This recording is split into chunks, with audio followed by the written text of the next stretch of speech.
Good afternoon, everyone. Can somebody just confirm that you're hearing me, please?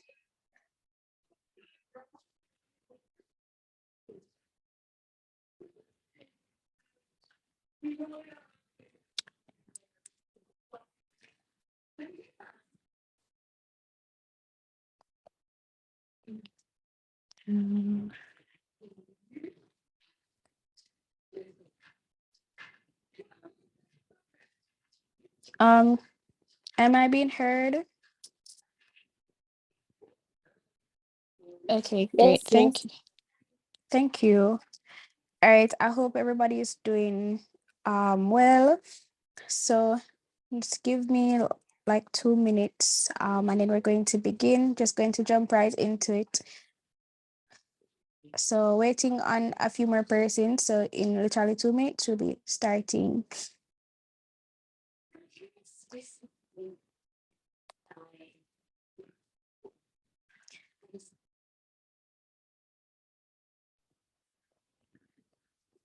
All right, so I'm going to be starting with population, and then I'm going to get into development. So that is the aim for the first half of this session.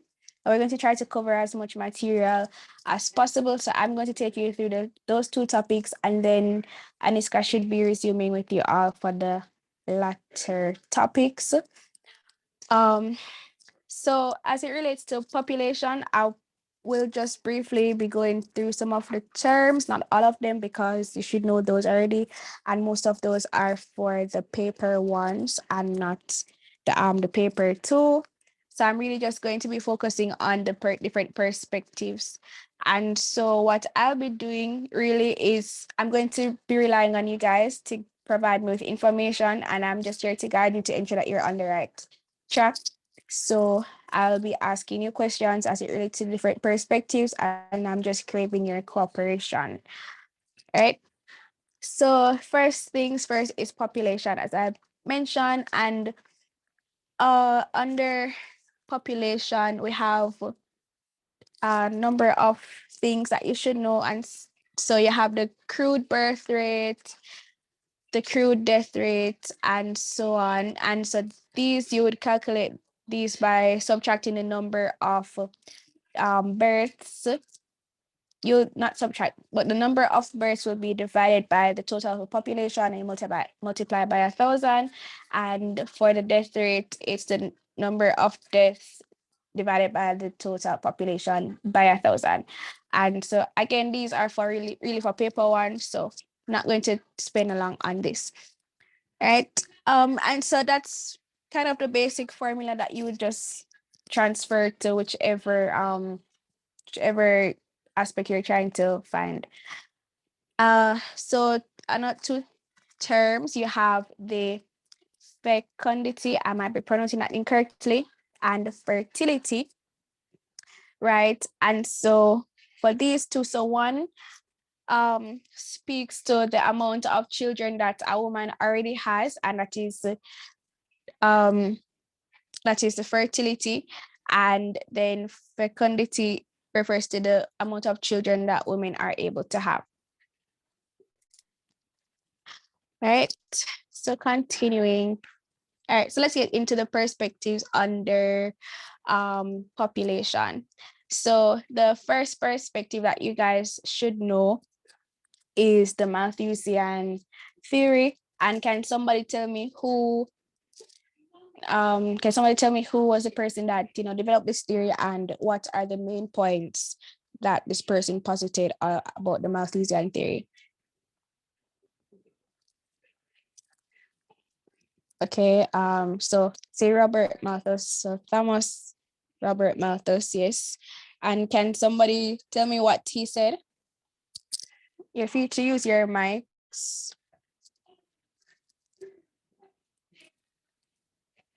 Remember, guys, that you're the ones that are going to be sitting the exam, so it's best if you provide me with responses and I can help you to tell if you're on the right track or not.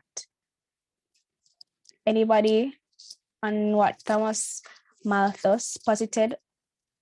Yes, he stated that the human population was growing quickly, but food supply was not growing at the same rate. Okay, great. He said, and in the chat, I see he said that population will outstrip or outgrow the food supply.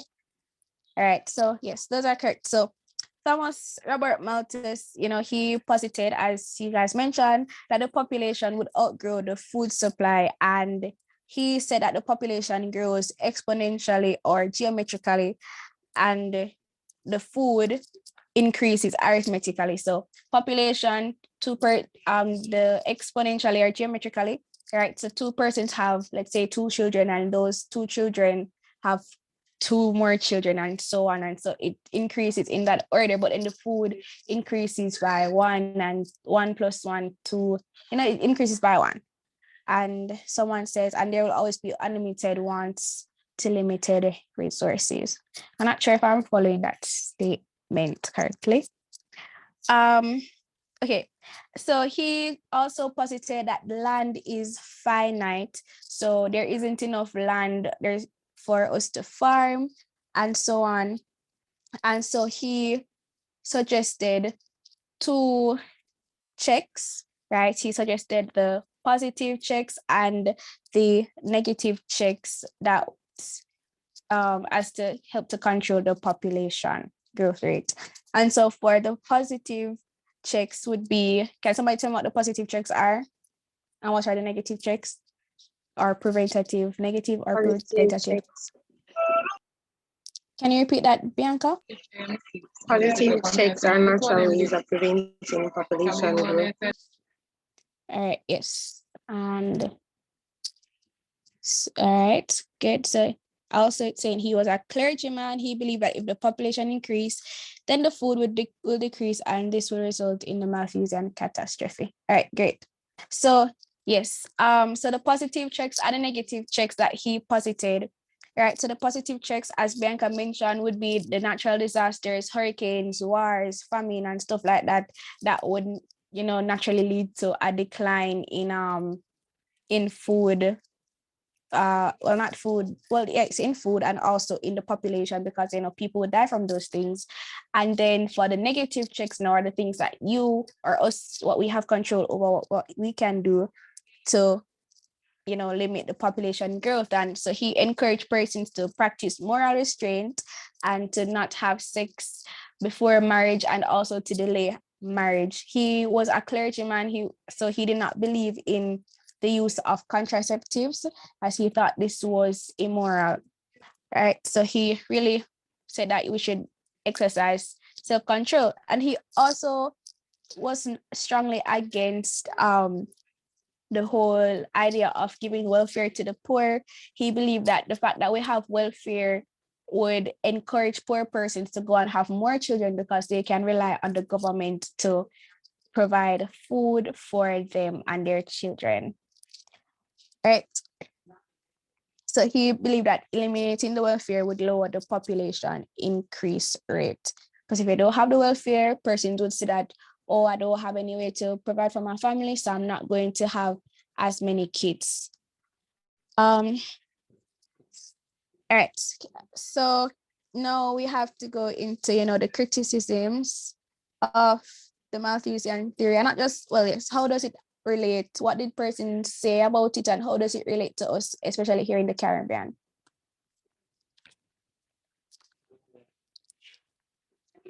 Anybody?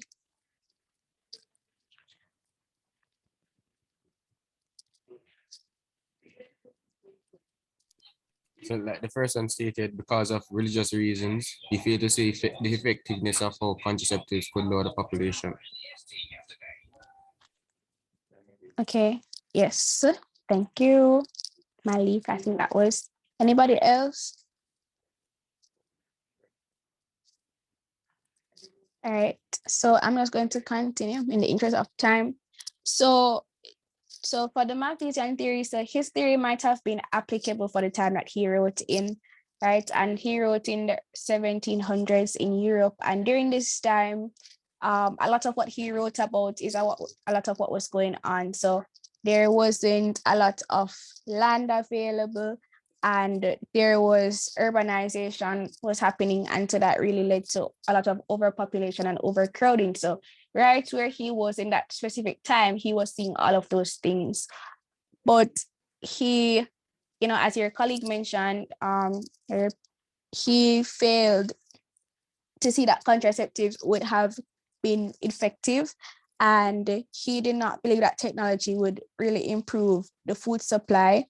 He thought that the technology would assist in improving the food supply, but he did not think it would assist significantly, because he thought there was limited land rather, and so we'll be continuously planting on these lands and depriving them of the nutrients, and so therefore we won't be able to use those lands in the future. But he failed to, take into consideration technology, or the full extent of what technology can do for us now in this time. So you have things like hydroponics, which does not require soil to grow food, and things like that. He also did not take into consideration emigration and immigration, which would affect the population rate.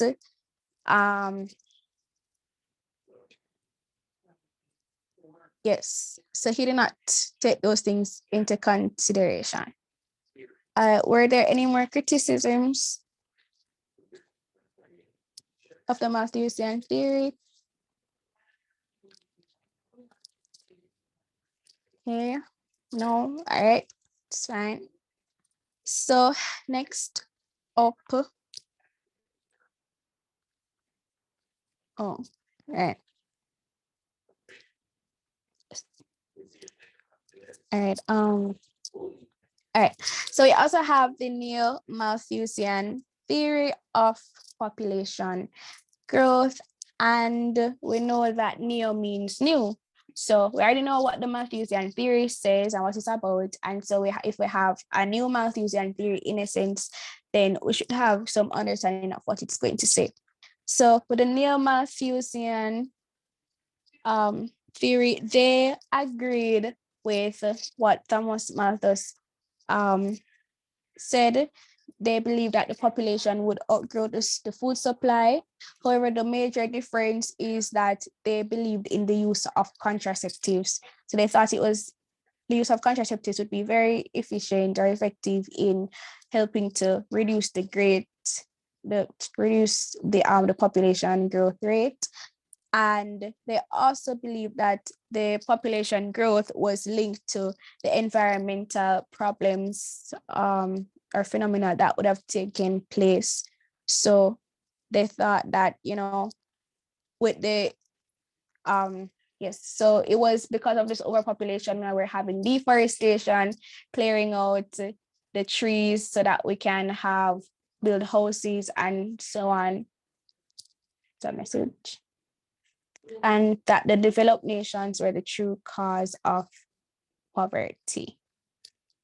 All right, yes. Yes, so there. Yes, sorry about that there. Yes, so that's what some of the things that they believed. And now, so some criticisms of the neo-Malthusian theory. Does anybody have some that they would like to share?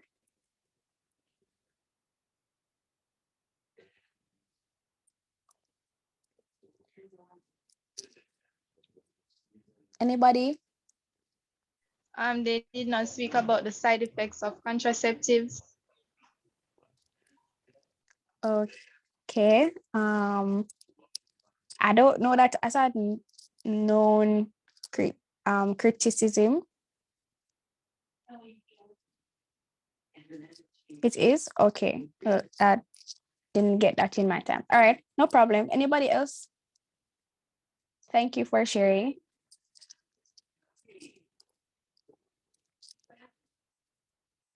All right. The theory does not consider or explain the population growth prior to the 1970s.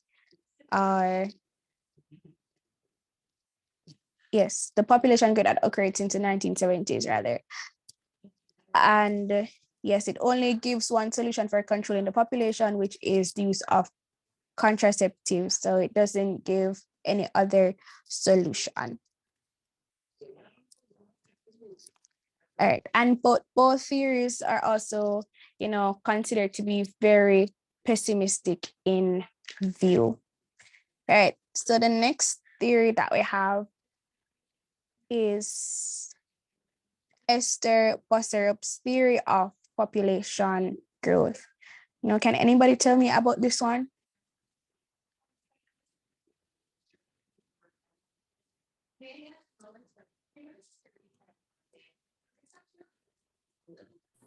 Excuse me, will you please repeat it? Asking to share, if anybody can share on Esther Bossaroop's theory of population growth. What she posited and so on.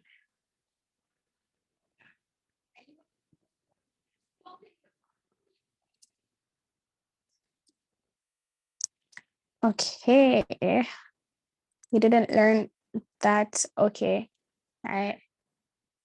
Oh, okay, no problem. I'm just going to share briefly because it's very short. So I learned this, I guess, maybe it's syllabus changed. Yes, but Esther Bossaroop, so she believed that the population growth would stimulate technologies innovation. So she did think that the population would continue to increase and everything, but she had a more positive view on this whole population thing. And so she believed that with the overpopulation, when that happens, then persons are going to be motivated to find new ways in which they can provide food. And so she stated that necessity is the mother of invention.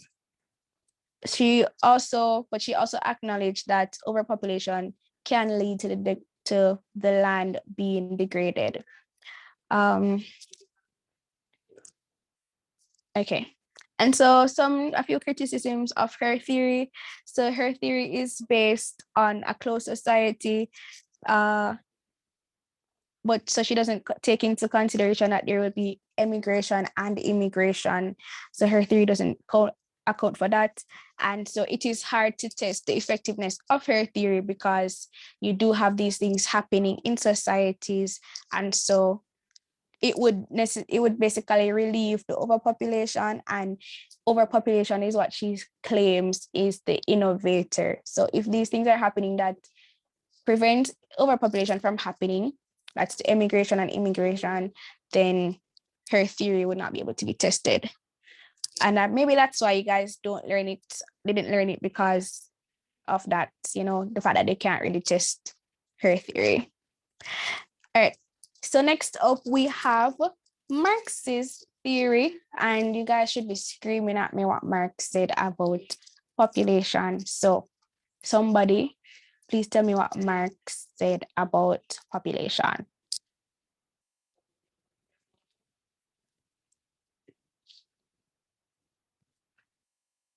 I'm not loving the silence, guys.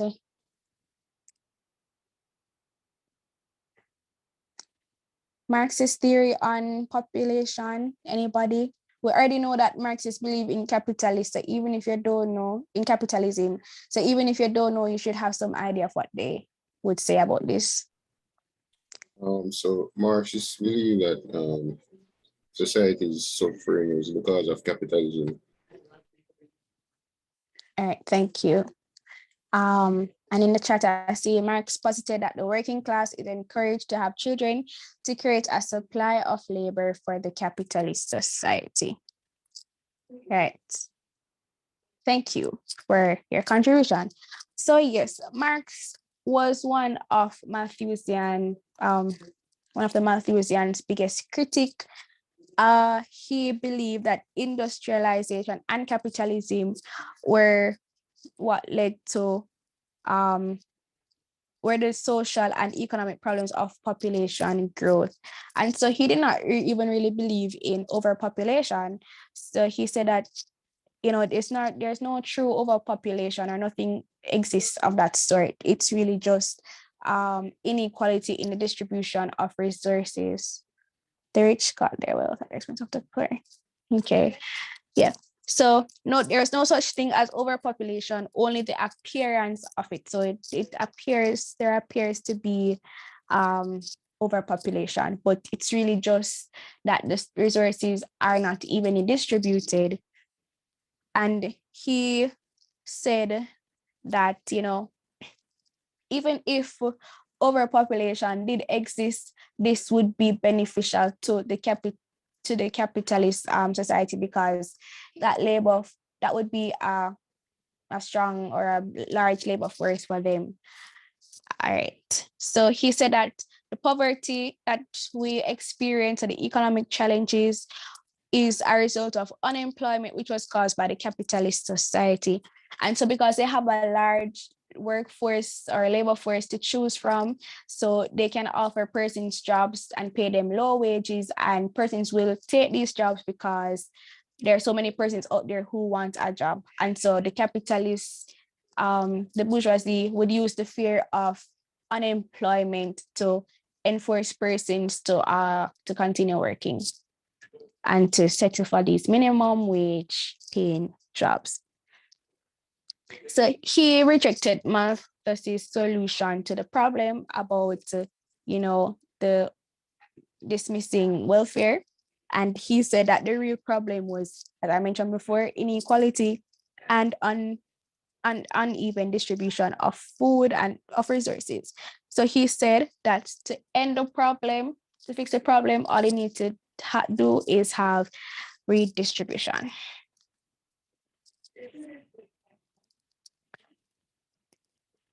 All right, so criticisms of Malthus. Anybody? All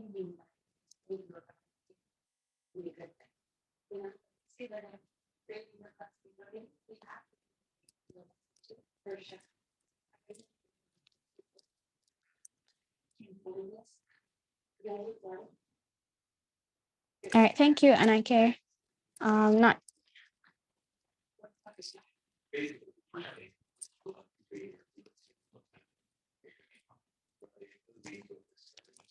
one second.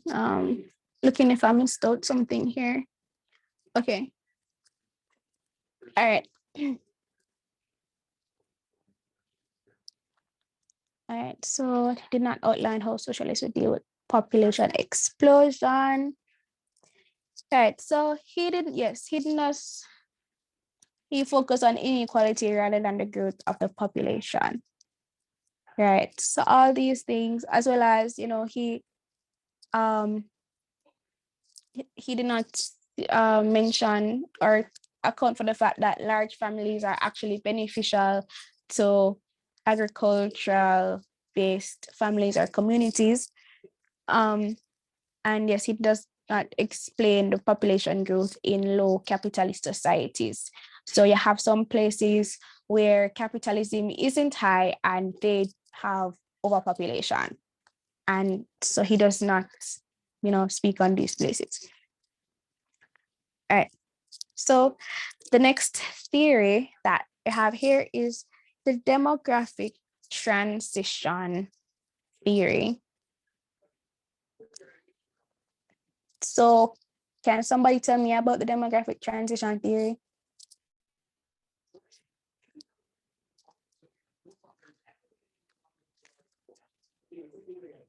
Transition from high birth rate, birth and all right.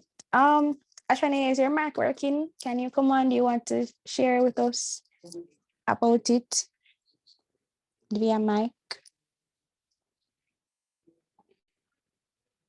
Your background is noisy. Okay, understandable. Anybody else would like to come on the mic and you can share if you see with just the first stage or something from the demographic transition theory? Demographic transition theory is a transition from a high birth rate to a high birth rate and a low birth rate to low death rate.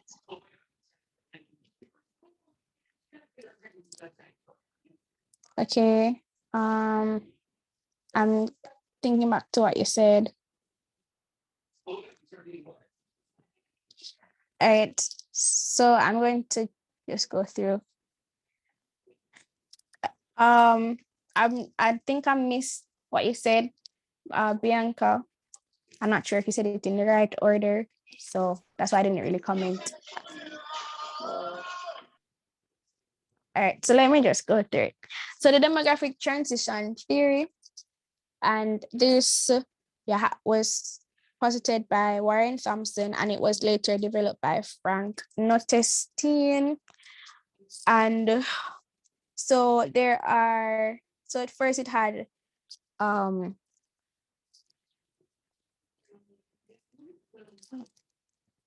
right. So first there were 3 stages, and then it was later extended to have a 4th stage.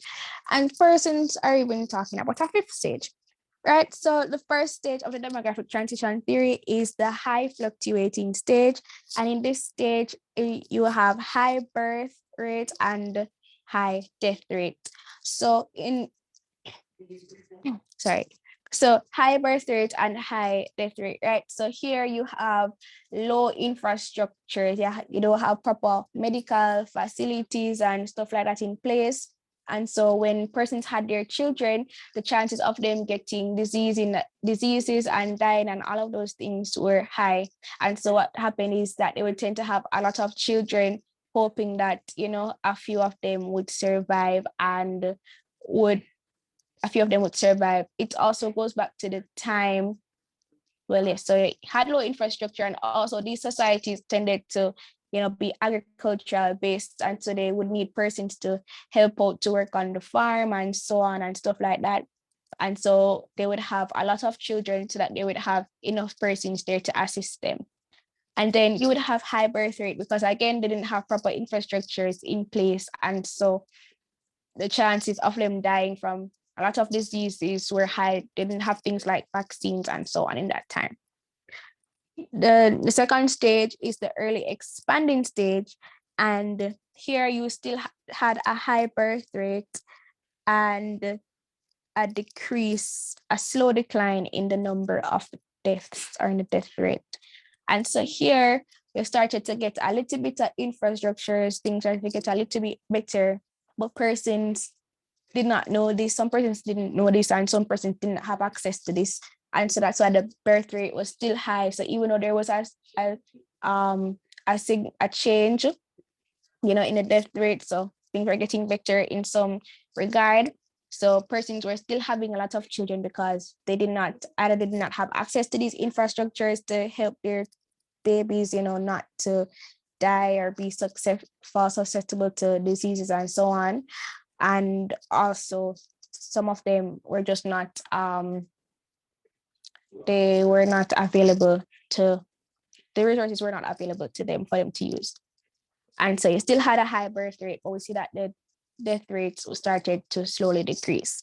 Then in stage 3, which is the late expanding stage, we had falling birth rates and slow death rate. So a slow decline in the death rate. And so here now persons started to know more about the, you know, the resources that are available and so on. And so you had a lower birth rate because they weren't having as much children. Also, you had other things like industrialization, urbanization taking off, and so on. Women wanting to make something of themselves, and so they weren't having as many children as before. And you know, so because of the industrialization and all of that too, so you know that they wouldn't be having as much farms as before. So there wasn't that need for you to have a lot of children like before, because you don't need 10 kids to go help out on a farm because you're not living on a farm anymore. And these persons were, you know, urbanization, as I mentioned before, they were living in those areas, as well as industrialization, working on factories and so on. So yes, and also the fact that they were starting to get access to the resources. So there was more pronatal, I don't remember the word, but you know, after birth care for their children. Yeah, they were starting to have that available to them. All right. So then now in stage 4, which is the low fluctuating stage, you have low birth and you have low death. And so here it's, you know, the infrastructures are in place and they're made available to everyone. And also, you know, with a lot of women taking off, postponing having children to focus on their careers and doing a lot of things. And so they would fall into that category of stage 4, where you have these persons putting off having children, not having as many children because smaller families are now preferred and stuff like that. And especially, you know, living in, say, Kingston, Jamaica, you know, it's like a 2-bedroom apartment. You can't go there to go live with 10 kids. So, you know, persons are taking preference to these areas and to these families' lifestyles, as well as the resources available. So medicine, a lot of improvement in medicine and technology. And so you will also see that there is a low death rate because persons are getting the care that they need. All right. So does anybody have anything to add to what I just shared about the demographic transition theory?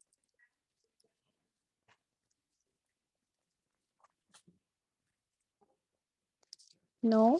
Okay. All right. So you also had, all right, so the demographic transition theory was pretty useful. You know, it actually showed how the population growth in our country changes over a period of time. and it compares the rates of growth. It shows how population is affected by social and economic factors and so on. So some criticisms were that the theory is too Eurocentric and that it would apply to mostly Western countries, but it doesn't speak to the population trends that occur in underdeveloped and developing countries. Right.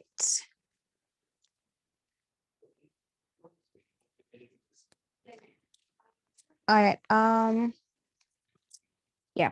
So that is it for the demographic transition theory, and that should be all the theories under population. So we did Malthusian, we did we looked at Esther, Bossaroop's theory, Marxist theory, and the demographic transition theory. Does anybody have any questions on either of these?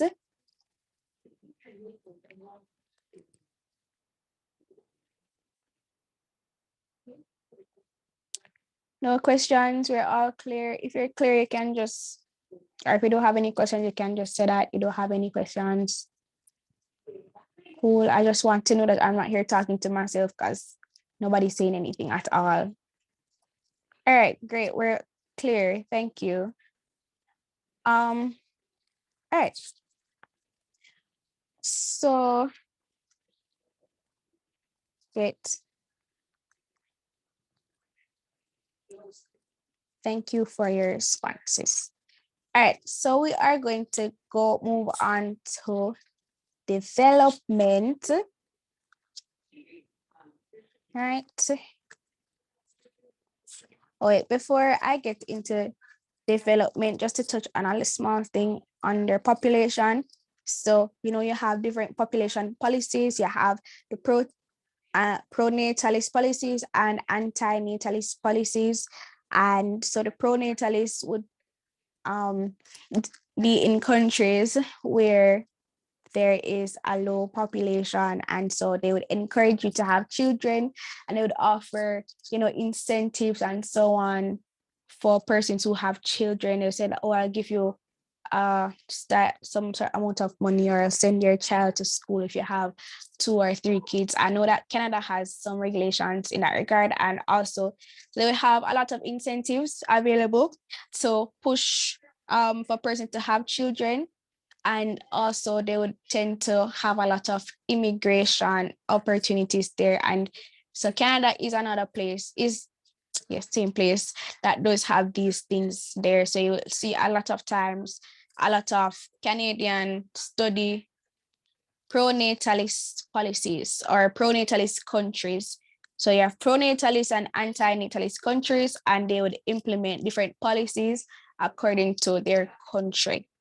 So yeah, so Canada has a low population, and so that is why they will tend to be pushing for persons to come to their country. And it's somewhat, I would say, relatively easy to migrate to Canada because they have these things in place.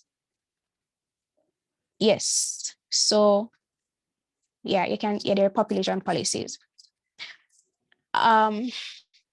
And then for the anti-natalist, would be for where you would see these policies in countries where there is a high population, and so they would not be encouraging persons to have children. They'll push in a lot of, stuff like abstinence and probably having, free condoms and so on, contraceptives available. And China is a perfect example of this because they had the 1 child per family rule. I believe that was abolished, and they have it to 2 children now, because it was so effective that the population actually dipped, and so they did not have enough persons to replenish the population, and so they started to encourage persons to have at least 2 children. But a lot of people just stuck to having 1 because it just became the norm in that country. And so pronatalists you know, they push you to have children, they push you to come to their country. Antinatalists, they'll push you to abstain and to not have children, or oh, it's 3 children now. Wow. All right, thank you. So yeah, you see how effective their one child policy was. Yeah. Right. And so, and they will also, you know, like partner with the other countries that would be on the opposite side. So I know at one point Jamaica was like anti-natalist. I'm not sure where exactly we stand now, but you know, they were really pushing persons to use condoms and stuff like that. And they need to have Jamaica partnering with Canada to help persons to migrate and go there because our population was getting high. I don't think, I mean, I know those opportunities still exist, but I don't know if we fall under pronatal or antinatal at this point in time. But yes, so those are just a few things under population. Any questions under those?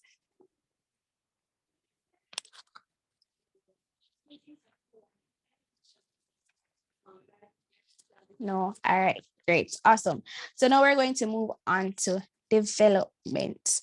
Right. So I would have as let us look at a I would have let us look at a past paper question and try to attempt it, but as mentioned before, because we're trying to work with the time, so I'm not going to do that. And since everybody seems to be clear, so yes, you should all be fine under population. But what I will do is share with you a sample essay that you can look at.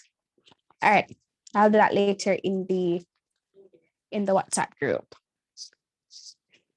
All right, so with developments, you know, there are a lot of terms under here that you guys should be familiar with, and this would be applicable as well to the paper 1. And so I am just going to get into, I look at a few terms, but I'm mostly focusing on the theories. All right. So you should know what is a developed and what is an underdeveloped or undeveloped country, right? So you have different indicators that they use to determine if a country is developed or underdeveloped. So underdeveloped usually refers to a country which is being prevented from reaching its fullest level of development. And so that means another country is hindering their development. But an undeveloped now refers to a country that isn't developed, but they have the opportunity to be developed, but there's nothing, well, not going to say nothing. They're undeveloped. So they're undeveloped, but they have there's a possibility for them to become developed, but underdevelopment refers to them actually being hindered from reaching their fullest level of development. And we know we have the IMF, the International Monetary Fund, the United Nations Development Plan, UNDP, the World Bank, these places that define what is a developed country or advanced country. And there are different criteria for these. We know we have economic indicators of development as well as social indicators of development. Right. Okay. So I'm going to start with the theories now. So the first theory here is the early evolutionary theories. Would anyone like to share about this? The early evolutionary theories, any one of them?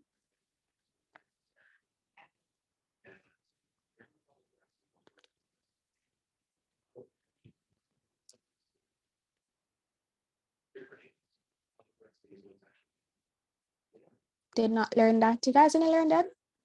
Okay. Anybody else didn't learn this one?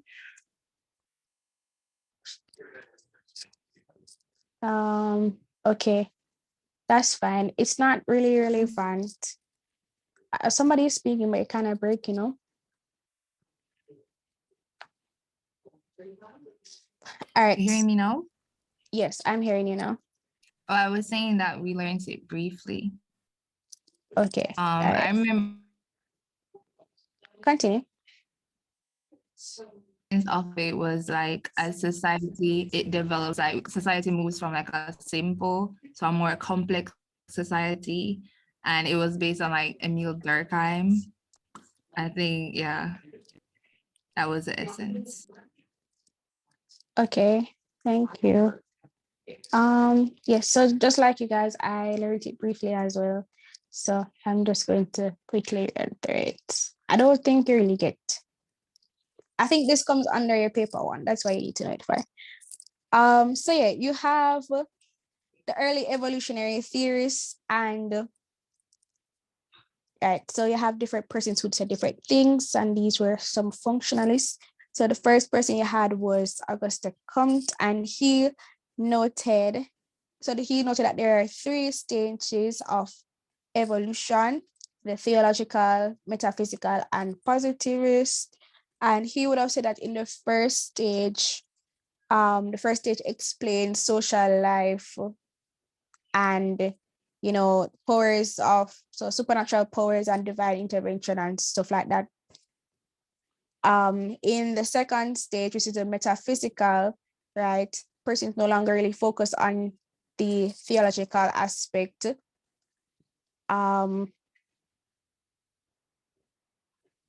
So persons don't really focus on this anymore. So they still have these ideologies and theologies in mind, but they kind of move away from it. And then in the third stage, which is the positivist, is where science is used to explain and interpret the world. Then we have Spencer's evolutionary explanation, and this was based on growth. So he emphasized small hunting societies becoming modern industrialized societies by virtue of growth, differentiation, specialization, integration, and adaptation. So he basically spoke about the small, the progression from as he said, a small hunting village to a modern industrialized society. Then we had Durkheim, who posited something similar to Spencer. And so he believed that social solidarity changed as societies moved from simple to complex. So in the simple society, you would have little division of labor and persons depend on each other. And this is what is known as mechanical solidarity. Whereas in a modern society, the division of labor is more complex. And so there's still interdependence, but there's an specialization of tasks. So this would be referred to now as the organic solidarity. So per social ties were weakened, and and persons would move away from these traditional societies. Then you had Parsons, who explained that social change was more substantial than what his predecessors would have stated. And he argued that the greatest social change was in terms of cultural values as societies moved from simple to complex. And yeah, he had some pattern variables that he would have looked at to compare as societies evolved. All right, which I'm just going to move on since you guys didn't learn that. All right, so then we have the modernization theory, which you guys should know about this. Can somebody tell me about the modernization theory, please?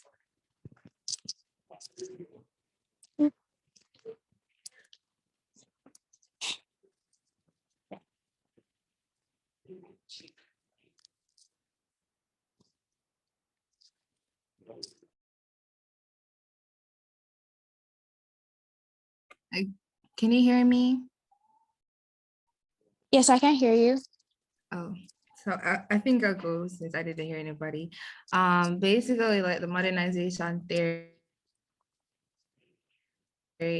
it's talking about like traditional societies, like moving away from a traditional society to a more modern society, like through the change of values and like your cultural norms, and like there's this term that it's like modernization by diffusion, where like traditional societies are now exposed to like modern institutions, to things like urbanization, industrialization, or like development of the mass media.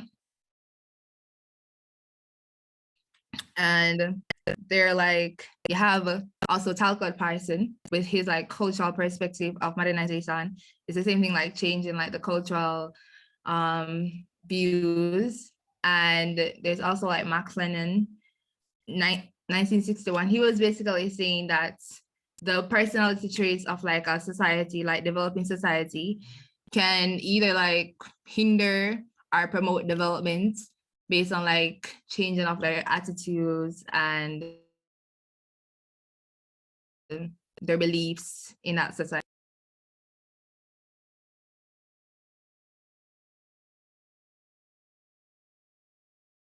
You're muted. Thank you. All right. You're welcome. Yeah, so I was saying thanks for sharing. Okay, so I'm just going to add to what you would have shared with us. Right? Oh, yeah, so the modernization theory. All right, and so this was posited by Walt Whitman Rostow.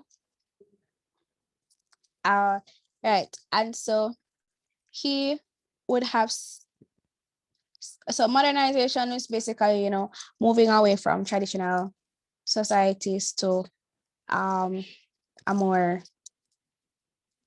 modern, I don't want to use that word, but a more modern or up-to-date lifestyle. Yes. All right. So he saw societies moving through 5 stages. I saw somebody mention in the chat that there are 5 stages, and yes, correct. So he said that, you know, all societies must go through these stages in order to achieve, to achieve modernization. And he believed that each society must go through these 5 stages, and you can't skip a stage. Right.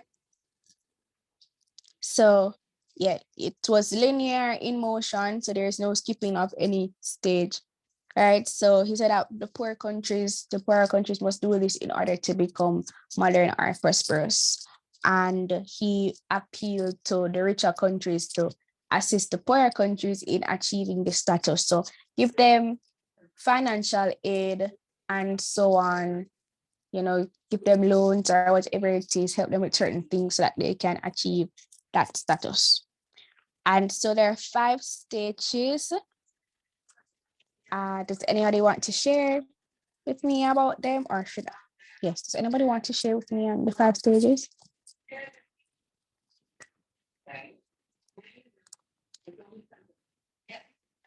All right.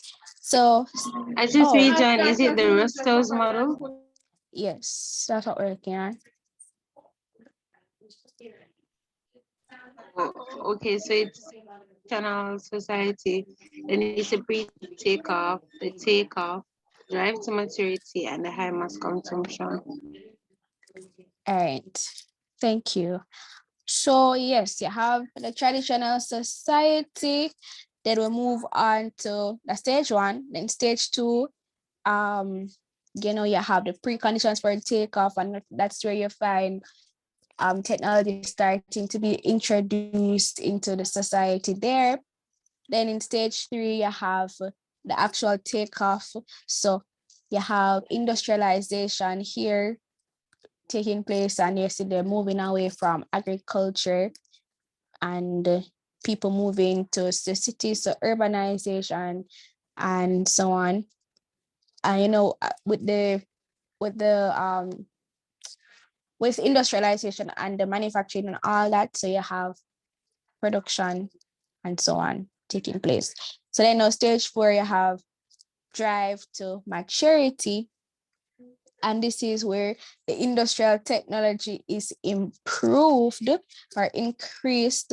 And so there's increased living standards and poverty starts to decline. And there's an increase in urbanization because people start to move away from the rural areas seeking employment and other opportunities. And then you have basic education being provided, and gender equality is increasingly being pursued. So they say that industrialization has a negative impact on family and community life, because traditional, way of living is or has been replaced. So then we have stage 5, which is the age of high mass consumption. And this is where, further industrialization takes place. And so, person's living standards continue to improve and increase. And so there's high mass consumption and production because we have all these industrialized, all these places, these factories, and all of these things going on. So we have a lot of goods being produced, a lot of products, and all that, making the country do well. So does anybody have any criticisms of the modernization theory that they would like to share?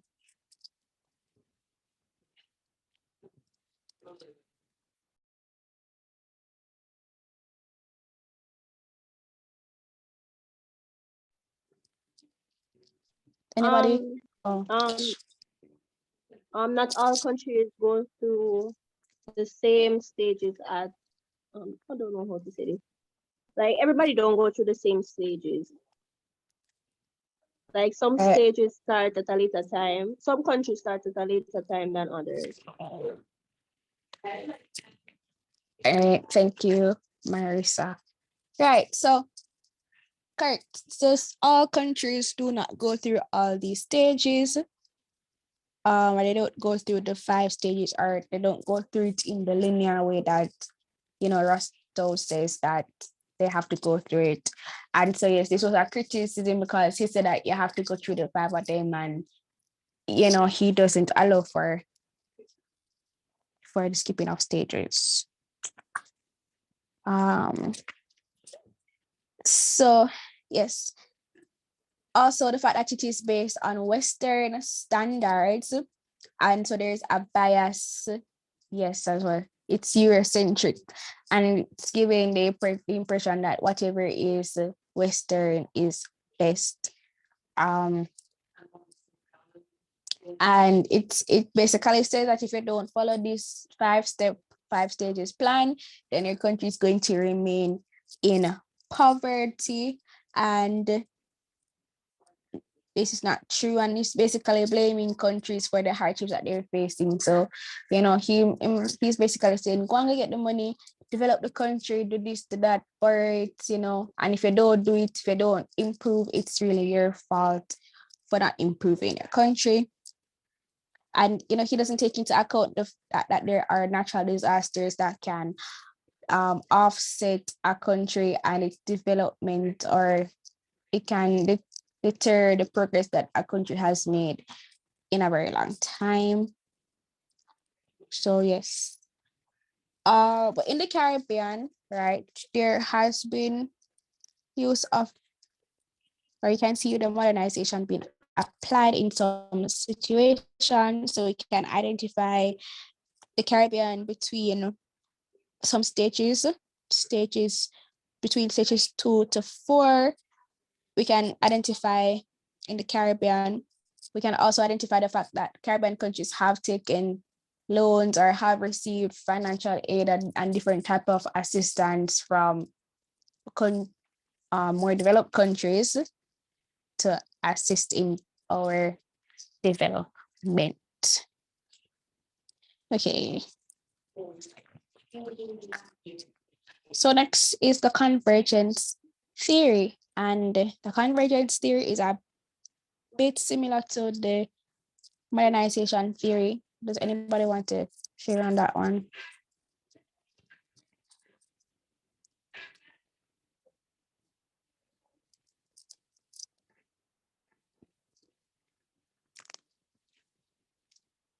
The convergence theory. Anybody?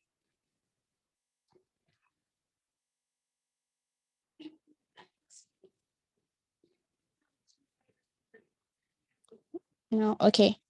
So, oh yeah, how underdeveloped countries can catch up. All right. So, yes, so this one was posited by Clark Kerr in the 1960s, and he basically said that, the different countries would converge and would basically start to reflect more of the Western ideas. Um, yeah, we'll start to develop or reflect more of the Western ideas. And so you see like acculturation and so on taking place. So he believed that the differences that exist among society, the political and social economic differences will all be minimized as countries started to become more modern and as technology started to take off.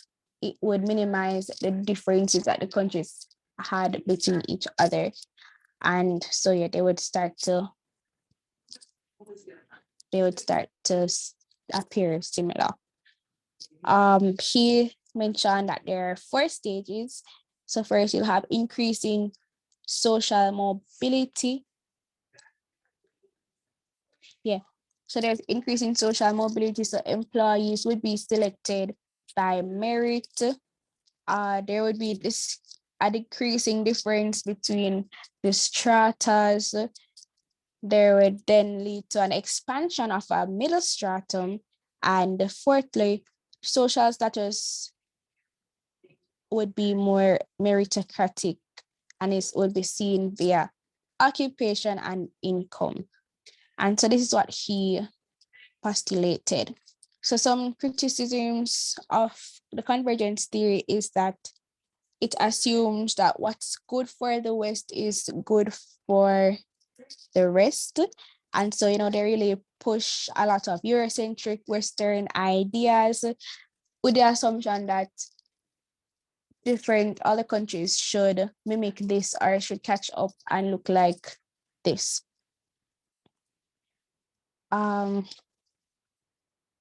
Yes, so advanced communication and easy access to different countries and stuff like that, has increased or assisted in developing this convergence.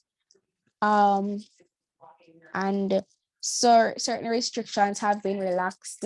So notice that here in the Caribbean, we have access to certain things, technologies such as different phones and so on, like that. So the person is Clark Kerr, Clarkkerr.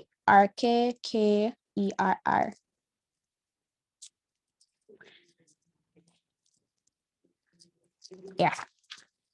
All right. So that is the convergence theory. And then we have the dependency theory. Does anybody want to share on the dependency theory? And you're welcome. What was stated about this theory?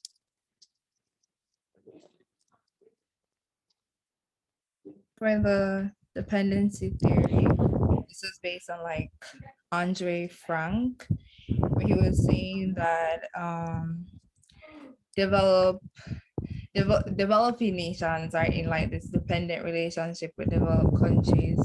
And he even like formulated a concept called the underdevelopment of like developing countries, like basically where developed countries would exploit them and hinder their developments. And I think, yeah, also Frank and Samir were suggesting that in order for like these dependent countries or like these developing countries to like develop fully, they should like basically extract their economies from the global markets, or like extract like or basically like withdraw from these developed countries. Yeah, that's pretty much it. And see in the chat, core countries exploiting peripheral countries, and it consists of core, semi-periphery, and peripheral countries. Okay, so the dependency theory doesn't have semi-periphery countries. That's the world systems theory. So That's the world systems theory, guys, not dependency theory. So don't get it mixed up. The world systems theory was an expansion of the dependency theory, but just ensure that you have that differentiation. So yes, the dependency theory, it speaks about the core or the metropole countries as well as the satellite or periphery countries. And so the core metropole countries would be those countries which are more advanced, developed, and then the satellite or periphery countries would be the ones who are the dependents, the ones who are underdeveloped. And notice I used the word underdeveloped because in this theory, it is posited that it's these countries who are hindering these countries' development. And this was posited by Andre Gunder Frank, and he was a Marxist. And so he focused on two core areas under this. The first one is the uneven development of the world, and the second is the expansion of capitalism and its monopolistic tendencies. So he would refer to the historical ties that these countries would have between each other. So Jamaica and other Caribbean countries are a good example, with Britain and so on, because we would be considered their peripheries or their cores. And so it's because of that, it's because of that connection that we would have had with them, that colonial past. And so, they would have exploited our country, come here, them plant sugarcane, had slaves and everything, kill off the people, exploited us for sugar and all of our riches. And then they would have taken that riches to develop their country and then left us now to depend on them to assist us with our own development.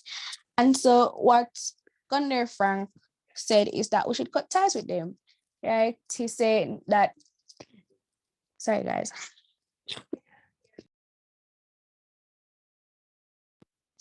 Yeah, so he's saying that we should cut ties with them, right? And he would have shared that it's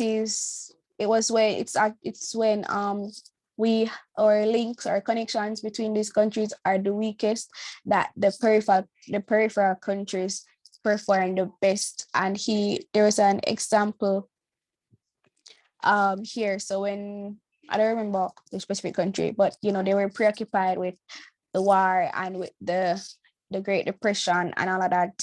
And so during that time, the peripheral countries, they had to fend for themselves because the countries that they would be depending on were caught up. And it was during this time, so during that period, they would have made significant improvements or developments in their countries. And even after them have the improvement and everything, and when it come back to it now, so what happened is that these core countries would have had a problem with the development that the countries would have made without them. And so, for example, if they would have formed, let's say, like some sort of alliance or something, they would have wanted them to get rid of it. So he's saying that, listen, you need to go ahead and cut ties with these countries because they're holding you back. They're holding back your development. And when you cut ties with them, you and the other little small countries go together and, come together, form an alliance, and you'll be able to have a better voice, because it would be better if you come together as one big block of countries versus one little small country and come try say whatever. And so a good example of this would be like CARICOM. We have all these different countries here together under this alliance, right? So, but of course, some countries will be afraid to cut ties with these countries because, of the resources that they provide and the assistance and so on. So, of course, they are hindering their development, but they still have a significant impact. And we know, especially you can look at Jamaica and the United States, right? We know that these countries are closely linked, and if Jamaica is supposed to cut ties with the USA, we would probably be suffering a lot. A lot of things that we have access to, we wouldn't have access to. And so for these reasons, persons would be afraid to apply this theory and to go ahead and say, cut ties with them. And we know that because we import a lot of things, right? So, yes.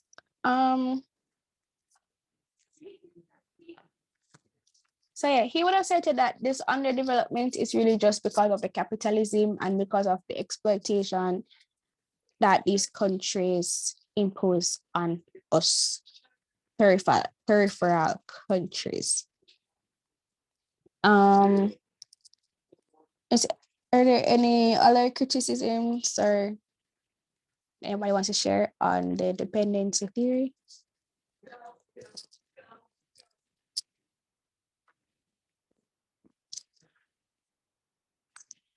So take that as a no.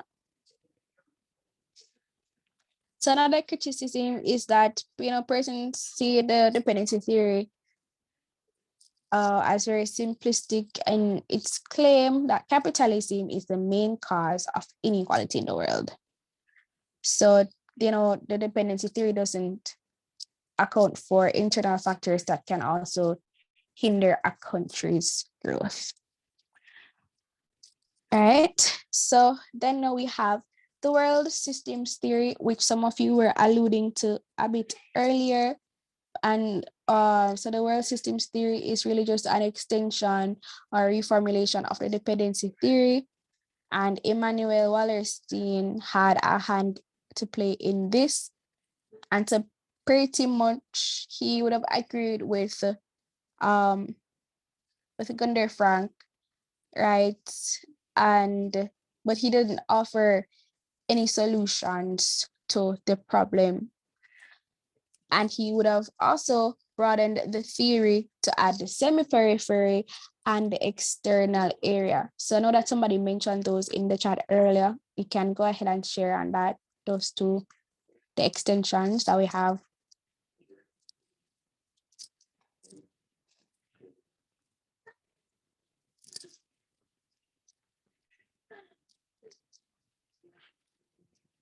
Anybody on the world systems theory,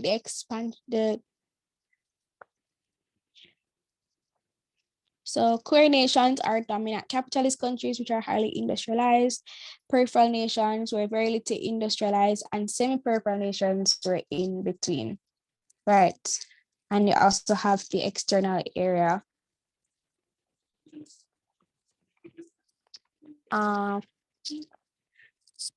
So then the external area would refer to the countries that are not commercially connected to the core and not a part of the global market.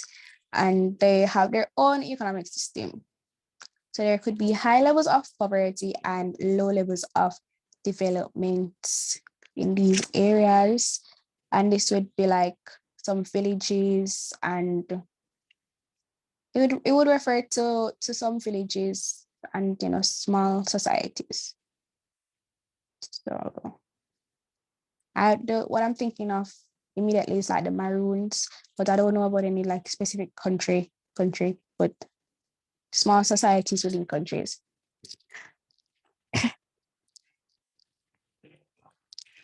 That's the world systems theory in a nutshell, because it's really just an extension of the dependency theory. So the last one I have here is globalization theory. Does anybody know about this one? Did you guys learn it?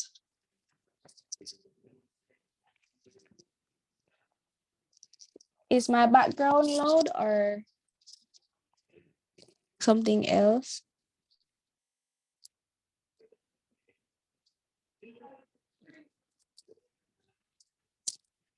Okay, so I'm being heard. So maybe it's on your end, Ashani.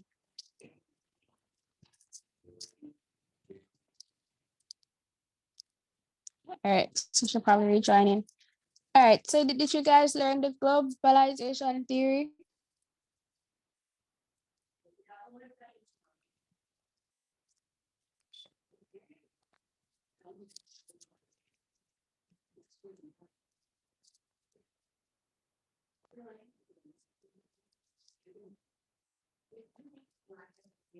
All right, briefly. Okay. All right, cool, that's fine because I did it briefly too. So I'm just going to briefly share on it right now. So, the globalization theory, it kind of reminds me of the convergence theory. But it really focuses on, the role that technology and mass media has to play in our countries and, like acculturation and stuff like that. And so basically, so globalization is basically the process where countries form deeper and wider ties in trade, finance, and communication so that they function as a single integrated body. And so with globalization, we'll see that the countries start to share a lot of things, some like restaurant chains and stuff like that. We would start to have those things that you would see in the Western countries, Eurocentric countries. You would start to have to those in the other lesser developed countries. And that's because of the development that would have achieved or the progress, whatever.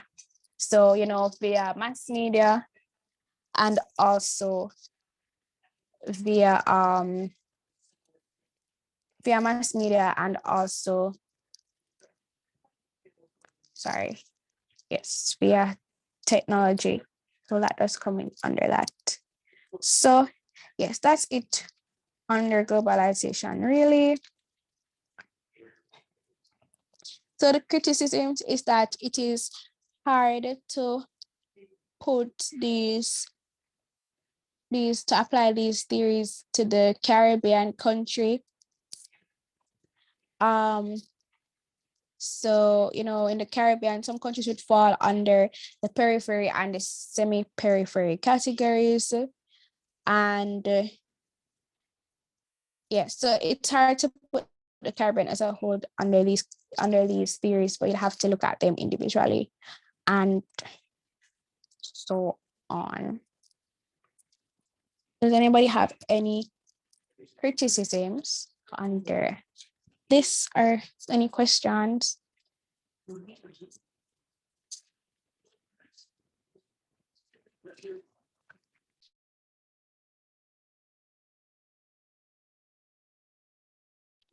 Any criticisms or questions, anybody? No questions. Okay. Great. Some countries might feel left out from the theories if we try to apply them. Is that what you mean?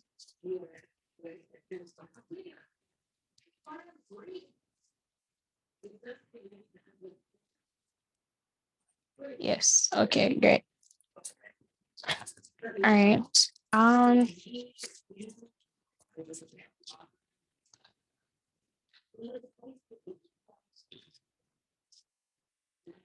right.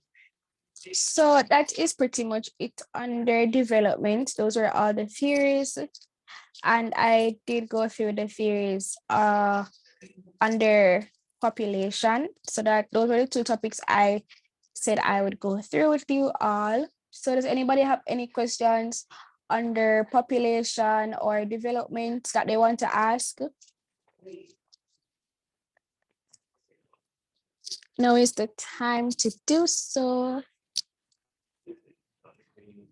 I know that the paper 2 is June 2nd, I believe. Is that correct?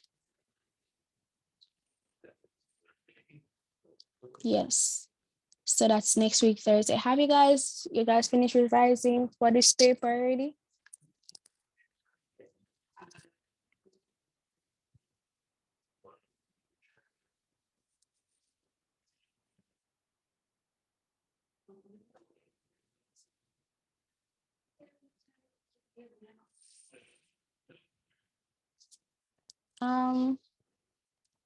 I was asking if you guys started to revise for this already, or if you finished revising for it.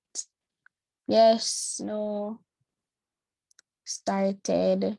That's one person, not finished. Okay. All right, I just want to know where you guys are at, because I noticed that, you weren't really that communicative today. So I just wondering. All right, so maybe that's why you don't have any questions at this point.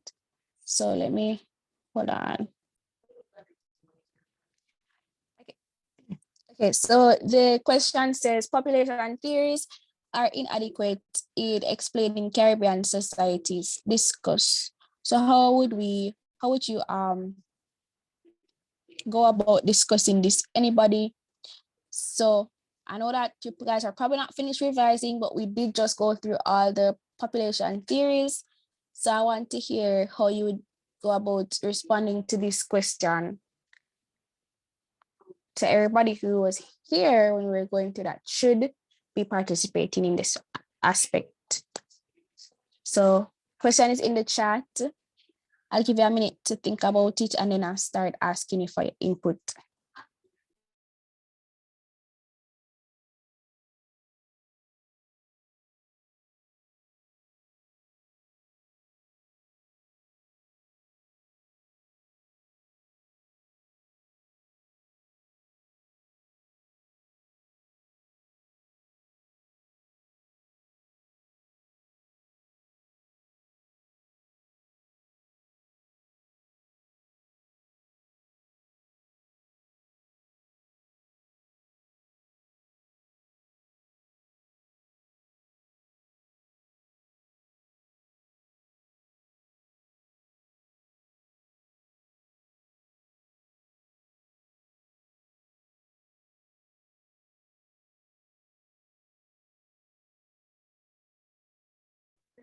Okay, that was a minute. Are we ready? Let me hear you, and you can just give me something, guys. I just want to see where your mind is at. How would you go about answering this question? All right, so first define key terms like population, then mention the theories, Malthusian, neo-Malthusian, DTM, and Marxist demographic transition model. Marxist, then we discuss in the body. Okay, great. So, right, so you define the terms. That's pretty much it. That was very simple. So now, would you say that it does apply, or it explain the Caribbean societies, yes or no? Let me just hear your opinions on that.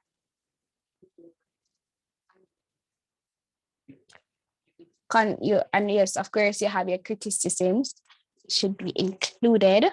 And so it's through your criticisms that you would really answer the question that they ask you, if it's relevant to the Caribbean. So yes, you're going to talk about all of them. And you would speak on why. So don't just choose one of them if you think it's only one that is most applicable to the Caribbean. Speak on all of them and talk about why this one is applicable to it and why this one is not applicable and why it is somewhat applicable, and so on. For Malthus' point with the welfare programs, it would be somewhat relevant. Okay. I have a different opinion on that, kind of. I don't think if we eliminate welfare, persons are going to stop having a lot of children. But I understand your point. And so we said that neo-Malthusian would be relevant. Okay. All right. Neo-Malthusian with the contraceptives. Okay, sure. The demographic transition model could also be used. And say you have Shani sharing with you guys examples that you can use. So support this with reports such as hairwood and fertility in Trinidad. Right. So always remember to include, examples in your essays. And whatever the question is, regardless of how it is structured, even if they do not specifically mention the Caribbean or a Caribbean country, always try to mention at least one Caribbean country, because this is Caribbean sociology that you're doing. So even if the question doesn't mention it or explicitly asks for it, always try to mention a Caribbean country and substantiate your answers with examples. So you use your peel, right? So you give your point, your explanation, your example, and you link it. Okay. So thank you for your participation. Are there any questions for the last time? Anybody? It can be relating to the question I sent in the chat.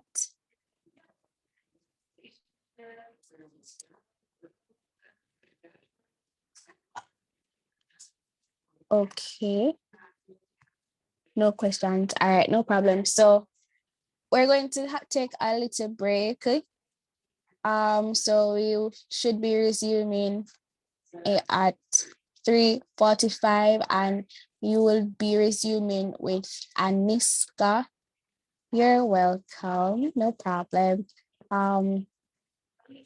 So 3:45, so that's like a 20-minute break. And you can look out for let me pause this.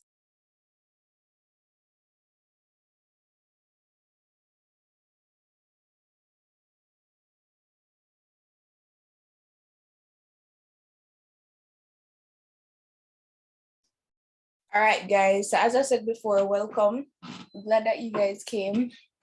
I know your exams start this week and you probably feel a little burdened by it, but no need to worry. No need to fear. We got you. All right. So let me first say, if you're not going to speak, just remember to mute your mic. And if it is that you have a question, tell me your name first so I can address you properly. So I can answer you and start with saying your name. As I said before, if you know that somebody's supposed to be in here and they're not, just call them quickly, please. I'm going to officially start in another minute.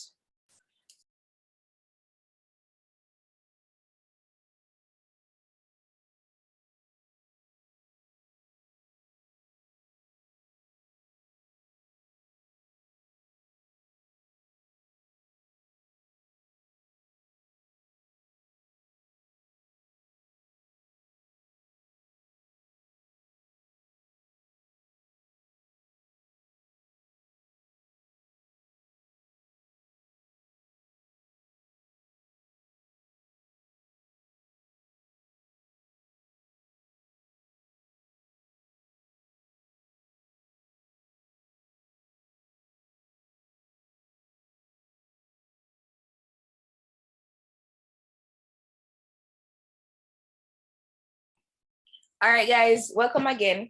Now, as I said before, mute your mic if you're not speaking, and if you're going to ask a question, please say your name first so I can address you properly. First, I would like to start by saying you guys don't have to be nervous about your exam. I know it's next week, but don't be too nervous. So in this session, we're going to wrap up things like pretty quickly. We're going to discuss crime and deviance and the perspectives of crime and deviance. We're going to assess what we know about social issues of the Caribbean, and then we'll complete a specimen question or two if we have the time.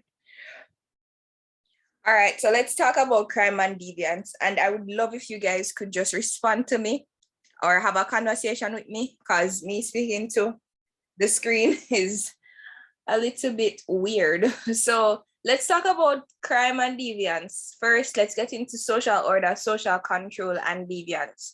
So do we know what social order is? We know the difference between these three concepts: social order, social control, and deviance.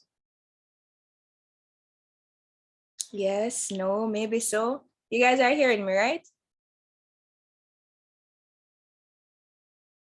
Yes, we are. Okay, perfect. Good. All right, so you guys should know the difference between these three concepts. Well, if you don't, social order is only the conformity to norms, values, and traditions of a specific society. When we talk about social control, it really refers to regulations.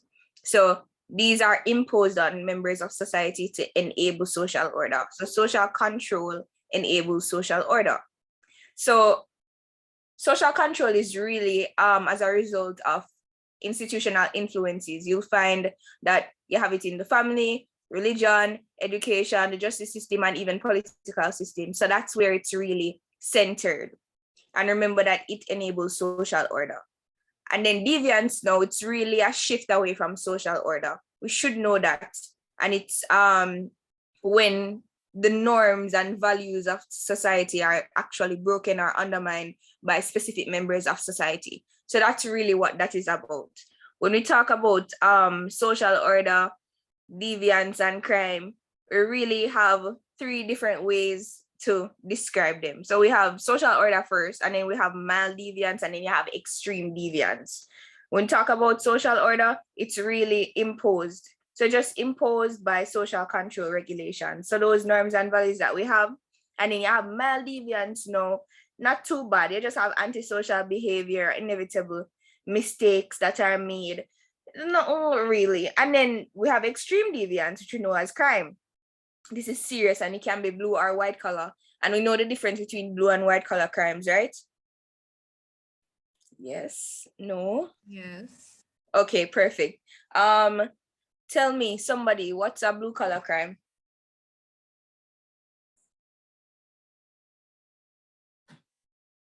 Guys, please respond. Blue collar crime? All right. Blue collar crimes, they're less complex to conduct, but there's a definite risk. But white collar crimes, we know them, they're high, and well, the upper echelon people them commit white collar crime. We know that it's really behavior that's sophisticated, it's planned or premeditated, basically. So it involves a lot of persons who are probably in upper class or the middle class, and it's more sophisticated, where blue collar crime, you find it more in the lower classes. It's easy to be done. So like theft, stealing a car, stealing anything. But then you have the white collar crimes like that aren't easy to be traced, basically. Let's talk about crime versus delinquency. So we have delinquency, which is a type of crime, and it's committed by young people. So young people commit delinquency. But then crime is different because it's not only young people that commit it, or older persons. So delinquency is also termed youth offending. So if you see anything related to offending youth or youth offending something, it's actually referring to delinquency. Please don't forget that. All right, antisocial behavior now, it's not necessarily characterized as delinquency, but comprises a variety of acts that are mildly irritating to the wider society without causing tremendous change. So it's not much that is done, but it kind of tick people off when you do stuff like that. We have stuff like graffiti and trespassing, which we can categorize as antisocial behavior. Now let's talk about the explanations of perspectives. So we all know that we have three main perspectives that we talk about in sociology. We have the Functionalist Perspective, the Marxist Perspective, and the Feminist Perspective, which are all macro theories. And then we have other ones like, interaction and interactionist. So let's go into the Functionalist view. And of course, Durkheim is going to say something because Emile is always there, him and Talcott. You can always count on them to say something. So Durkheim says that crime is natural and inevitable. He says that because of collective sentiments or a collective conscience is there, it is not possible to maintain. It is not possible to maintain a collective conscience, right? One thing cannot be done. So therefore, it is inevitable that crime will happen. So it is functional for society. Crime and deviance is only bad if it is too frequent in occurrence. So he says that this operates as something that is helping society move forward as opposed to moving backward. This is helping our ecosystems to actually live on. All right, so what he is really saying is that the punishment aspect of crime or deviance, it actually reinforces social boundaries that must be respected. And we know that we can always look into this and we can critique this, because sometimes this is not done because you have repeat offenders. But let's not get into that just yet. Let's continue hearing what he has to say. He said that yesterday's deviance may even be tomorrow's norm. So it facilitates culture. We know that before. Let's case in point, common law marriages.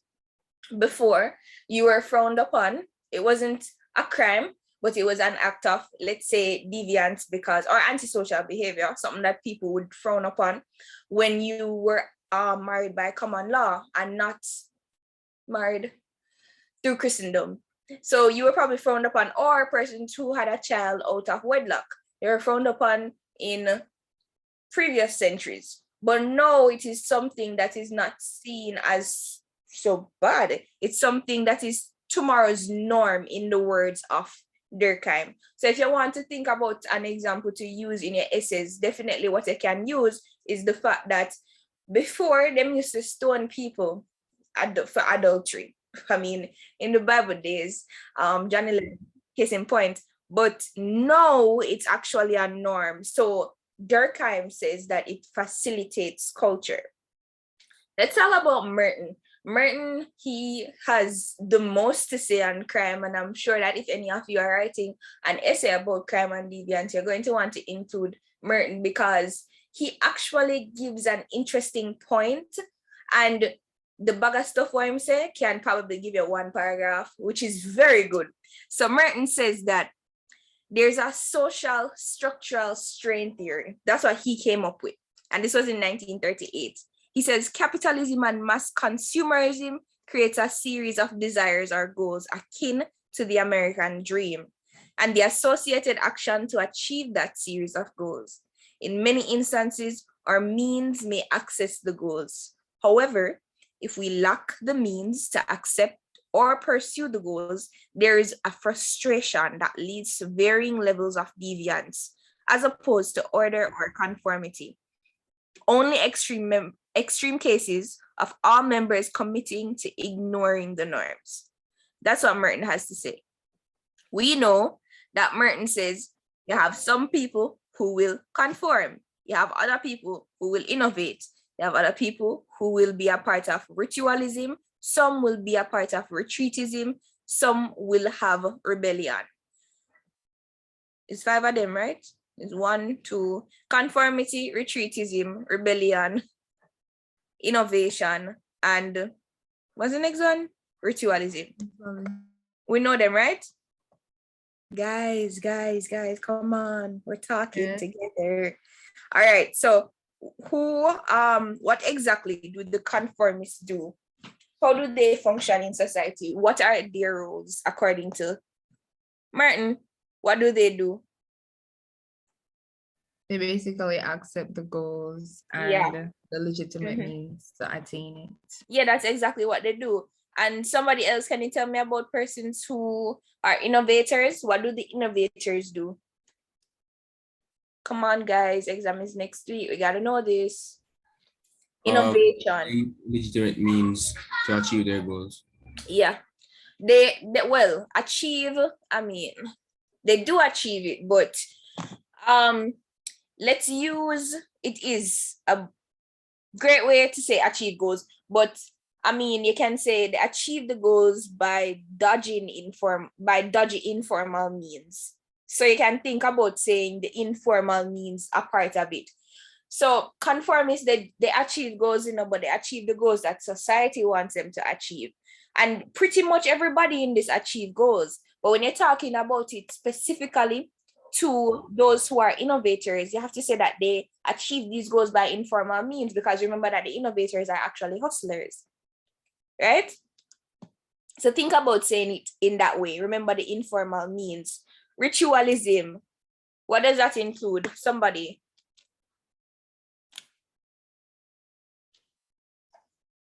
So they may conform to like the means, but they don't necessarily like follow the goals in society.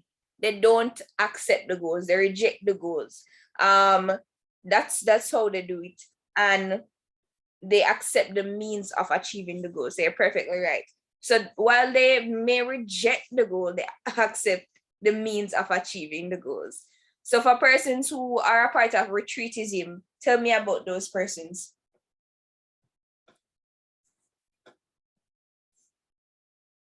Retreatism. Anybody? Retreatism, like reject the means and the goals. Yes, retreatists, they're more self-dependent. Think about them in a way where they might turn to drugs or alcohol. So retreatists basically retreat. Anything that's associated with society, they don't want to be a part of that. They retreat from all the goals that society may achieve. So while you have persons who are a part of conformity achieving the goals of society, the innovators achieving it by informal means, i.e. hustling, the ritualists who reject the goals but accept the means of the goals. For those who are a part of retreatism, they reject the goal completely. They're now self-dependent. They retreat to things like drugs or alcohol. And for those who are a part of rebellion, them reject it completely. New goals are substituted for them. So they are not even close to nobody. They're just not a part of it. They have their own goals. They have them own them own thing I go on. So you can think about it in that way. How do we criticize Merton though? I mean, he has a lot of things to say, and pretty much I'm sure that when you guys first heard of the strain theory, you thought, wow, this man is actually pretty right. You can apply it to persons who work in the bank. You can apply it to persons on the street who are selling probably newspaper. You can apply it to window washers. You can apply it to people who buy cash pot every single day. But how do we criticize Merton? Anybody?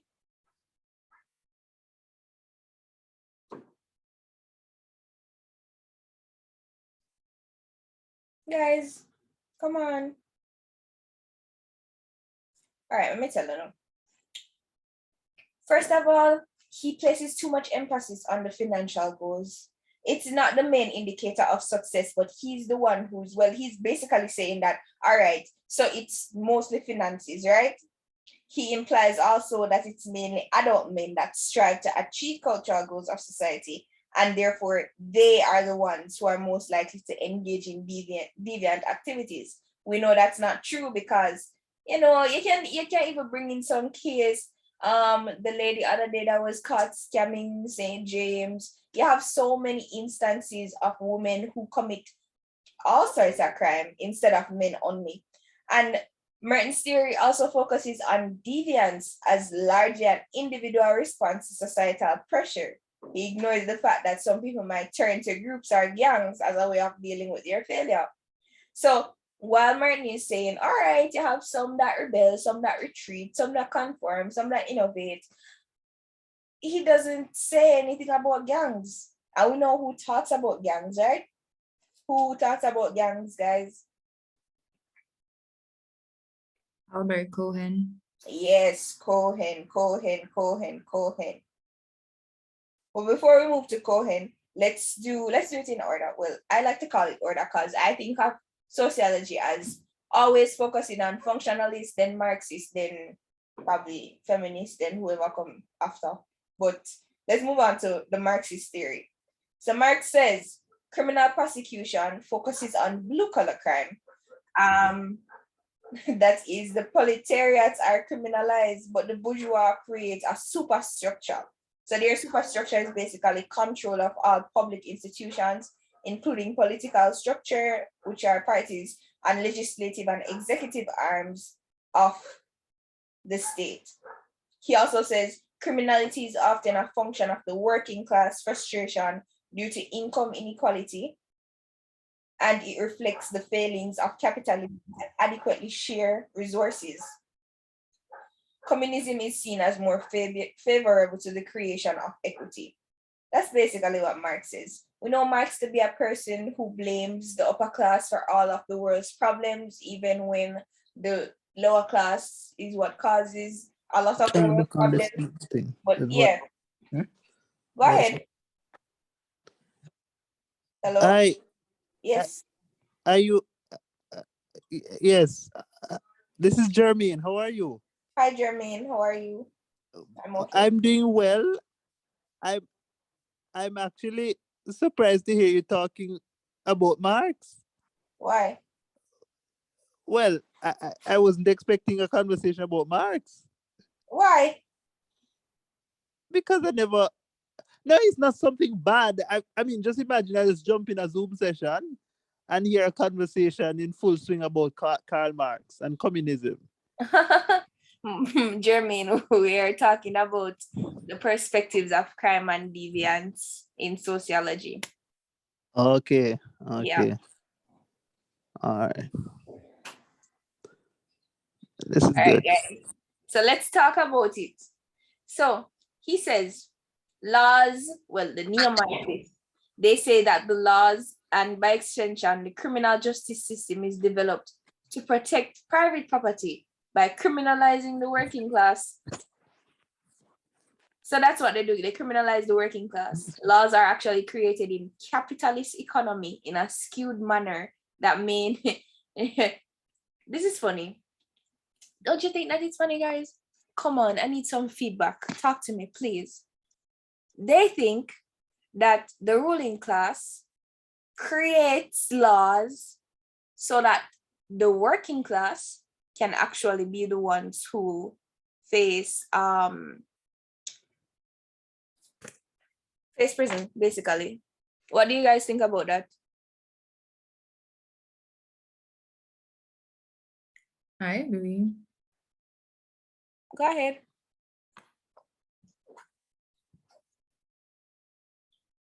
Oh, you want me to expound? Yeah. What do you think about it? Because it's one thing to know the information, but it would help in your essays if you can apply it to your daily lives. So I want us to actually have a conversation about it. I want us to think about how it's applied here in Jamaica, in Barbados, in Trinidad, in the rest of the Caribbean, and even the rest of the world. How do we apply what the Marxists and neo-Marxists have to say? Go ahead. Oh, so like with Marx is saying that in the capitalist society, like the elites are basically making the laws to suit themselves. Like in the case of like Jamaica, like when white collar crimes exist, in the case like they normally like push it under the rug in a sense, and most of the times even like the politicians, you don't really see much coming out of it. But in terms of like like the blue collar crimes, or like say for instance like scamming or like murder and stuff like that, you see those more likely publicized, and like those people getting the punishments, the fines, and you'll hear like them being imprisoned. But like because for their white collar, they have like lawyers that they can hire, like pay off evil people so they can go scot-free. So most time it's at the disadvantage of the lower working class that like face that face like the disadvantages of like these sanctions. They're the one who like mostly get it, and their crimes are more heavily publicized on like TV and stuff like that. Okay, thank you. Well, it can be argued that scamming is actually a white collar crime because it takes a lot of work to do that. And remember that there are laws which, as you said, the elites, they have lawyers who can take them out of things. At the same time, sometimes when it comes to the ruling class, they pass the laws so they can know, okay, if they're going to pass a law about cybercrime, they can say in the perspective of Marx, they would probably say, okay, let's pass a law that says cybercrime committed by these persons in these region or in a specific way is actually what is going to bring it to prison. So their cybercrime is probably different from the cybercrime that they make a law against, that they make a law about. So that's something to think about too. You can think about it with NFTs and even with the new digital dollar that's coming out. Are we having any laws about it? Do we know if they're going to actually scam us for our money? We don't know because there aren't any laws being passed. So we have to consider some of these things that are happening in our everyday lives. And once we have the content that we get from sociology, we apply these things, this content to our daily lives, and then we'll be able to have better essays which are more focused on current affairs. Yeah, it will help us to develop better essays. Let's continue. So let's go into subcultural theories of deviance. You know, unlike Merton and Marx, who look at institutional structures, we have subcultural theories who actually look at social structures. So these are like group processes, and it may be based on primary and secondary groups. So when you think about this, you think about the pressures of group leadership and, you know, group-based bonds and norms and values, which obligate them to perform crime for initiation and acceptance in the group. So that's where we talk about gang-related crime. I don't know if you guys know that in some gangs, you have to first probably kill somebody to actually get in. You probably have to, some stuff for them do. But in some gangs, there are some gangs, Kingston, some probably in Westmoreland, some probably in Montego Bay. What you see in Kingston, them have some gang, you know, and some stuff what you have to do. You have some people who commit some crime at Kingston. Me tell you, say crime, I mean like people who put you in gangs, people who give you cocaine and give you to put it somewhere on somebody for some reason, and some of them really petty. But I'm telling you guys, for real, some of this thing, it's real and it opens your eyes a lot. Albert Cohen now, he has a delinquency theory. He says, well, delinquency we know is a collective response to a situation rather than an individual decision. So that's unlike Merton's and Marx's view. Crime, according to Merton, may have non-utilitarian purposes that are not linked to monetary value, like cultist appeal, vandalism, joyriding, terrorism.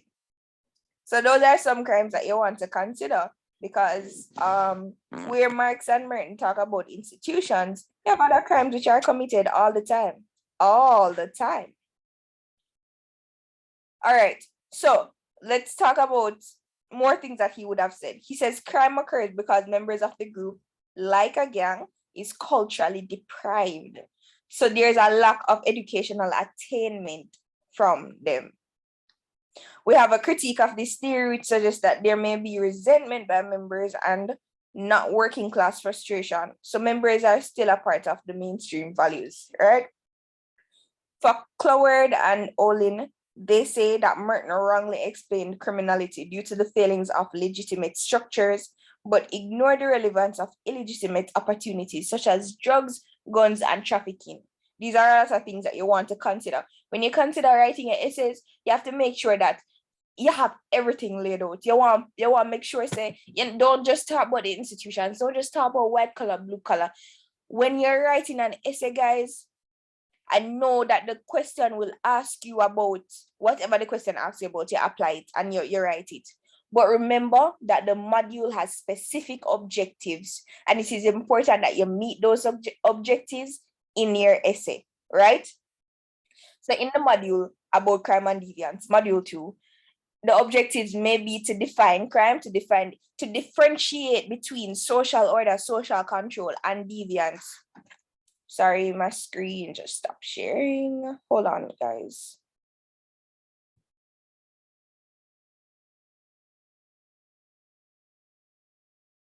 Give me a second, guys. I'm trying to share my screen again.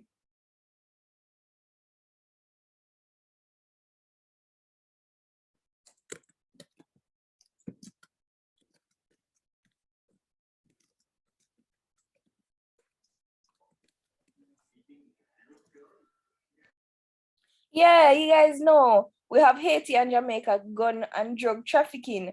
We have a lot of those things. So you want to make sure that you include all of this. You see, next week when you're not going on an exam, you're not going to go in and put on a little nothing on the paper, you know. You have to go put your foot in it. I mean, I was talking to persons who did Unit 1 last week, and we were talking about it, and I was telling them, you cannot write an essay that is just on the face an essay. Teachers are markers aren't supposed to see your paper. And while my screen is going to come up, but let me just tell you guys this. Markers are supposed to see your paper and just mark a section. They should be eager to see what else you have. I mean, I know everybody is given a specific section to mark, but when people see your paper, let them go ahead and ask another teacher or another marker what to give you because it is too good. Put your all in the paper. Remember that it's not just paper 1 that you're doing. You probably only did that one time, but no, you have to actually sit down and write something that you would want to read. Remember that when you're writing as well, you're not supposed to write as if the person reading knows. Write as if the person reading does not know. Genius is the ability to translate from complex to simple. So when them go give you some questions like, okay, according to, they always give some question, according to this person, according to that person. If I don't question real quick, I'll show you. So they might say something like this. Let me find the question. Are you guys seeing my screen? Tell me if you're seeing it. Yes. Okay. When I reach feminine perspectives, yes, so let me do the second one. Discuss the view that criminals in Caribbean societies are products of the policing and court systems and not products of their social backgrounds. Support your position with reference to one of the sociological perspectives of crime. They're asking you for one perspective. Isn't this beautiful? One perspective.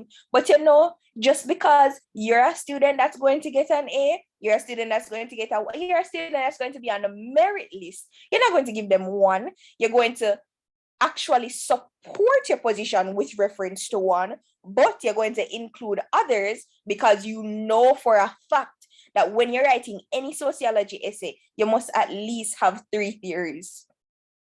You're supporting your position with the reference to the one, you know, but counter some arguments. Use what Merton lacks to support what you want to say. So you can say, for example, you use Merton strength theory as one of the perspectives that you're going to use. You talk about it, but then you say, however, Merton's theory implies that mainly adult men who strive to achieve the cultural goals of society are the ones who engage in deviant activities. You support that. Now, if you're going to use the feminine perspective, for example, and if you're going to use another perspective, you can criticize Merton all you want. And it is when you know the critiques of a certain theory or perspective that you can actually write about the other ones. So in your supporting of whatever position that you have, use another one to build your support. So talk about it for a little bit, but don't go into it. Don't go too deep. You can say, Merton say, you know, you have the innovators who are actually achieving their goals in informal ways, whilst having conformists who do this, rebels who do that, retreatists who do this. No going at it too much and say, for example, you can use examples, you know, but for example, Dodo Skulk in 2010, when he did this and he did that, you can use an example. But me not tell us going on one case where you can't even, you probably go around the world with. Not make your paragraph too long and miss the point, right? So in discussing your view, when you're talking about whatever you're talking about in your essays, be sure to put down something on the paper that you yourself would read. When you're reading, you're supposed to look on the paper, cry, make yourself cry. You're supposed to look on the paper afterwards and you're supposed to say, wow, I did it. And remember to time yourself, but we'll get back into that. Let's go over back to let's go over back. Kind of sound redundant. Let's move. Let's return to the explanations on the perspectives. All right. Tell me if you guys are seeing my screen. Yes. Okay, perfect. So in explaining the perspectives of crime and deviance, we have all sorts of theories, and I just outlined a few of them. I won't go too deep into everybody else, but remember, we have Cloward and Olin, who they talk about gang network. A lot of it is based on gangs, right? A lot of it is based on the subculture, which is performed for economic gain, like scammers, drug dealers, etc., burglars, you know. Then we have Charles Murray, who says that there's an underclass of individuals who live their lives from different cultural codes, as the rest of the community is indifferent to laws.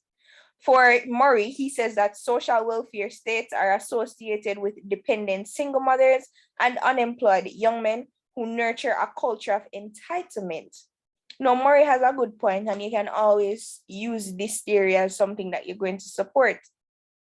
But you must know the criticisms. So when it comes on to Murray, he says that, well, for him, there's actually an assumption that single mothers and unemployed youth are deliberate members of an underclass, and that denies the notion of structural inequalities.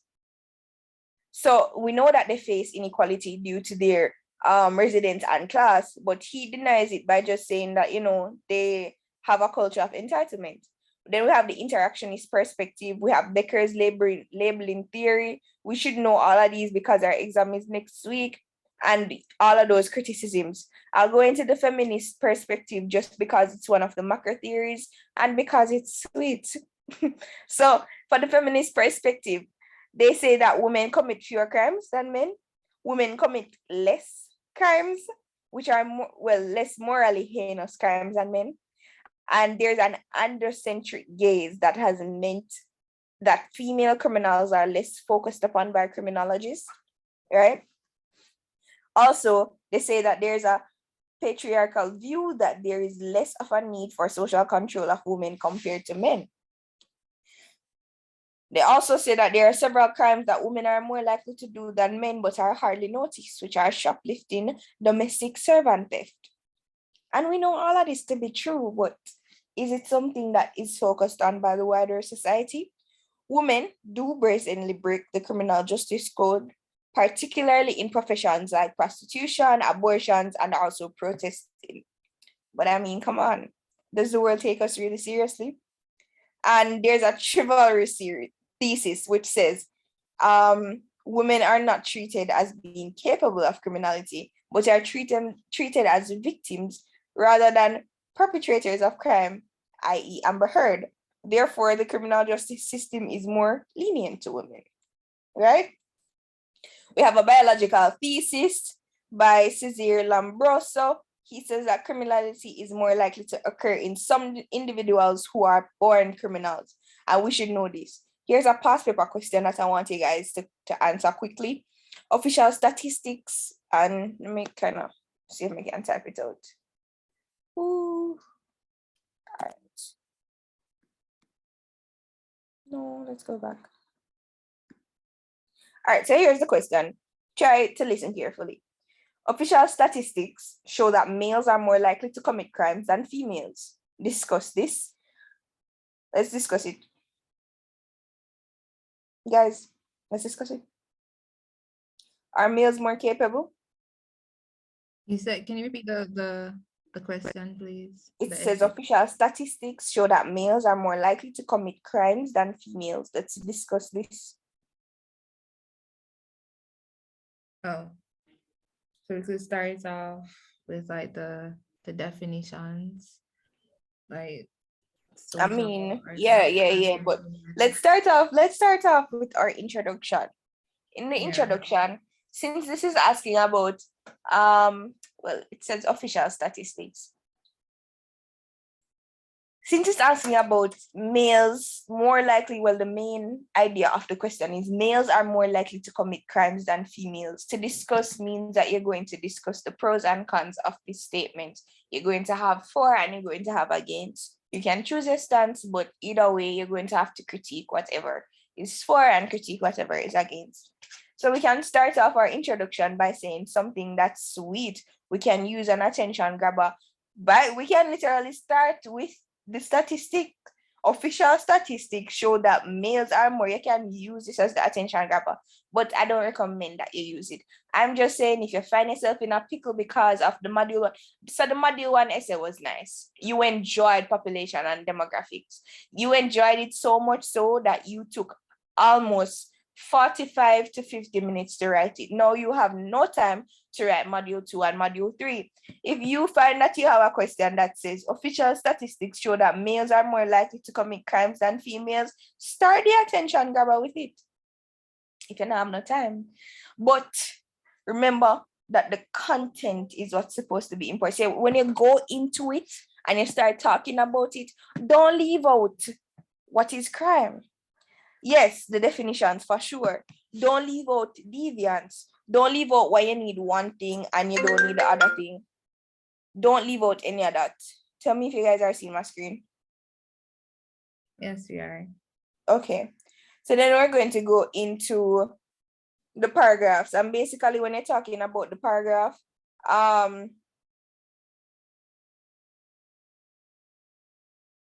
1 minute, guys.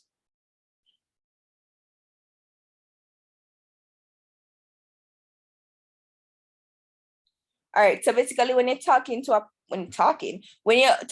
a paragraph, you want to make sure that you have all the elements of it in it. So when you have your thesis, you know, your last sentence in the introduction, you have your 3 main points in your thesis. In the paragraph, whichever paragraph you do, talk about one of the points and try to put it in order so your structure is better. You have more organization and they'll be able to follow what you're saying more. Start with a great topic sentence. So if it is that this is your question, official statistics say that males are more likely to commit crimes than females. Probably you want to say in your thesis that there has been an ongoing debate about males committing more crimes than females. There has been an ongoing debate about males committing more crimes than females. The functionalist, Marxist, and feminist, probably I can use Robert Merton. Easy something. But use Cohen for them something here. Use Lambros for them something here. You want to use the interactionist for them something here because of them really talk about it. Can say the feminist, Cesare Lambroso, as well as Howard Becker points out why men are more likely to commit crime than females, basically. And then you can talk about how men are targeted. You can talk about how females aren't taken seriously. You can talk about that. So in your first topic sentence, you probably want to say something like, who did we use first? We use the feminist view first. So we can say that feminists all around the world have the view that we are in an androcentric gaze, which means that females are less focused upon by criminologists. So you can say that. But when you say it, guys, just try to put your all in it. Yeah. If you don't know how to write one essay, you need to learn how to write one essay real quick. And you want to make sure that you have the definitions. If it says discuss, you know that it's 2 sides you're going to have. You're going to have the for and the against. So be sure that you have all of those. Let's go into the issue of social control. So we have an issue when it comes down to social control. What is that issue? Anybody know? All right. Are you talking about like the effectiveness of the social institutions? Well, yeah, the social institutions are a part of it. But first, before we get to the institutions, there is an issue in the Caribbean when it comes down to social control. Oh, the issues of crime? Yes, the issues that are associated with crime. Oh, like juvenile delinquency. Mm-hmm. We have all of those. Violence. Yeah. Yeah. So those are the things when it comes down. When it comes down to social control, you want to talk about the methods of it. Stuff like institutions. We have enforcement of laws. How religious organizations and social groups try to kind of steer us in a way to actually make us control ourselves, if that's the way that they want it to be. So there's an overall view of how things should be. And if things are not that way, it is frowned upon. And there are institutions, groups, media, all sorts of different things are in place just so that, well, social groups are in place so that the way things are supposed to go, stay the way they're supposed to go, and nothing changes. With that, we have a lot of persons who may rebel against some of these things. We have the police, the judiciary, and prisons who are in place just to make sure that these rules, norms, values of society stay the same way that they are. We have crime statistics, and guys, please try to put statistics, especially in this month. Well, all of the units are supposed to have statistics in it, but you see, when it comes on to crime, be sure to know something. I don't want to know if you put nothing probably wrong, but be sure to know that at least 30% of females are considered to be criminal offenders, or multiple offenders and all that. Really know something. Look for something. The Martin, I'm not telling if you did the morning of the exam. That's not good. Start from now. I know you guys have an exam this week and you have another exam next week, but try to find something to put in there that is probably something them not even asking that, but some statistics. Get it in there. Get 1 year with somebody. When I was doing my exam, I remember that I studied the demographic transition model, and I knew the countries that were a part of whichever part. So if you're asking about stage 4, me know say USA in a stage 4. Me know say Jamaica in a stage 3. So I knew that there were some I could name the countries that were in different stages. And that's something that you should know. The reason you're given statistics in all of these books, in all of these past papers, when they ask you about it, when it comes on your paper 1, is because it's something that is good for you. It's something that you shouldn't. So when you're having these conversations, because sociology is not just about the book, it's about studying human behavior. It's about understanding that there is a change and you should know where the change is coming from and what it is going to, or the goal for the change, right? So when you're talking about these things in your essay, be sure to know some sort of statistics, have some report, have some study. So if you want to say that studies show that this and that is happening, we have Sutherland who talks about the social learning theory. Anybody know about Sutherland? There's some other, about him? Yeah. For those who don't know, he actually suggested that some individuals are exposed to some learning environments where certain kinds of behavior are encouraged. In these environments, it is possible that they may be exposed to people who use drugs or say favorable things about drugs. An example could be sharing stories about pleasurable experiences with drugs. So for Sutherland, he talks about how much there's a learning theory backed by society. So small children are in environments, they're a part of surroundings where it's talked about. And because of that, they are learning this behavior. They're socialized into it. They can think about things like that. For juvenile delinquency, we know that a juvenile is usually defined as a child who is under the age of 18, but violates a law that is in society.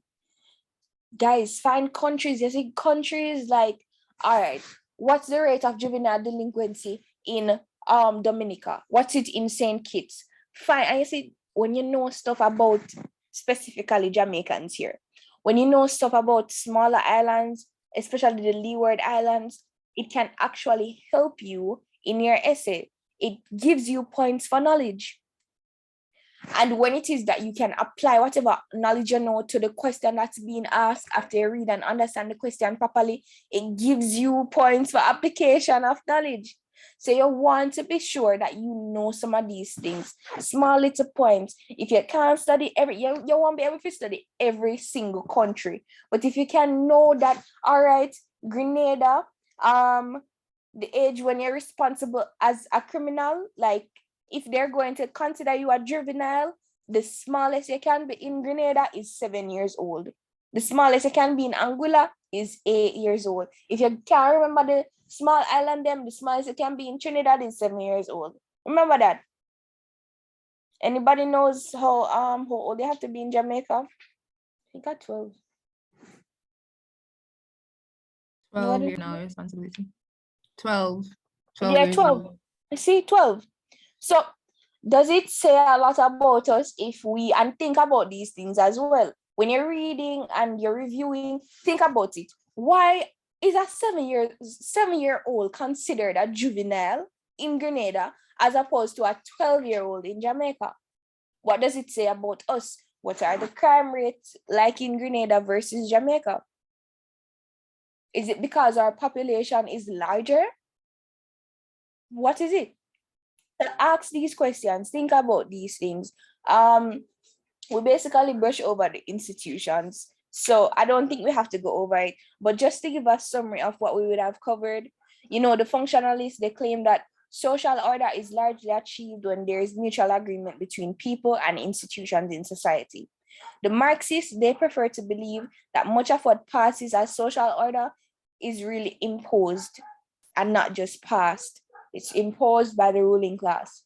The feminists, on the other hand, they claim that social order mainly benefits men in society. Interactionists, they think that interactions with each other and people create a type of order that they want in every setting. Deviance is a social construct, as what is considered to be deviant varies from society to society. I want to be sure to say that. That's very important. Remember that deviance is based on the society that it is in. So while we probably in the Caribbean consider deviant behavior, well, homosexuality, deviant behavior is not something that's seen as deviant probably in the US of A. We have sociologists who tend to downplay both biological and psychological explanations of deviance. The Marxists, they're of the view that once capitalism exists, deviance is inevitable. Feminists, they focus on the impact of women's liberation and patriarchy on the society. We know that social control is achieved in society through a combination of internal and external measures. All official law enforcement agencies are responsible for compiling data on crime in society. You want to say that. You want to say that. All official law enforcement agencies are responsible for compiling data on crime in society. So they are responsible. Why are they held responsible? Who gave them the law to do that? Probably the ruling class, according to Marx. Right? So these are all things that you have to consider. Education system that probably needs to do more with the help of the problem of juvenile delinquency. Consider migration of parents, urbanization of the region. Oh my gosh, guys, look at all of this info. This is lush. This is infamy. This is good. This is good. This is so good. And all of this, you need to be able to see a question and say, all right, this is what we're going to talk about for this question. For the next module, it's really just social issues, which is simple. So even if you focus too much on module 1 and module 2 in studying, module 3 is not hard, guys. Especially if you're doing Carib studies in this year. Module 3 only talks about social issues in the Caribbean. Only talks about poverty, probably pollution and climate change and health. And if you get a question, more than likely the question is going to be on poverty or health. We've seen this over the years where questions are mostly on these things. But in defining poverty, we have so many different definitions of poverty. And this is another module that you want to ensure that you know some statistic on. Do you guys know what the poverty line is in the US?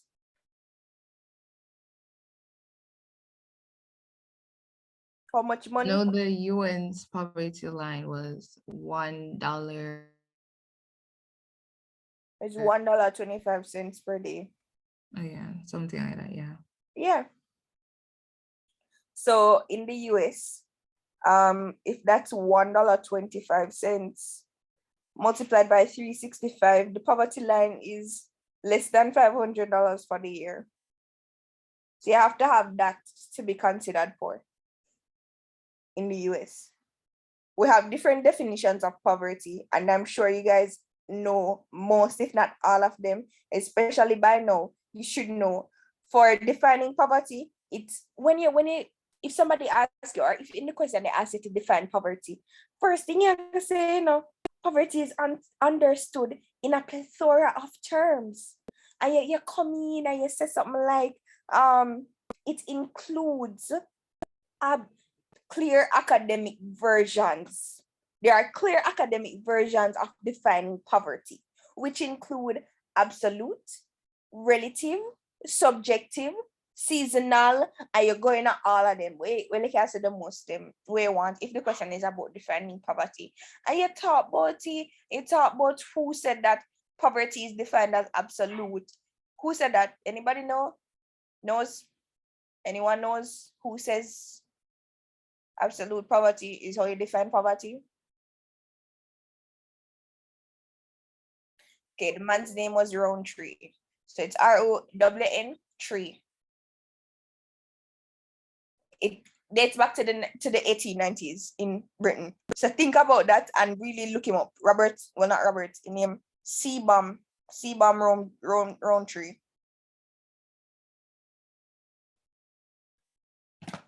We have advantages and disadvantages of defining absolute poverty. We have to know what are these advantages and disadvantages. But first of all, we have to know what absolute poverty is. What does it refer to? It's based on relative levels of deprivation.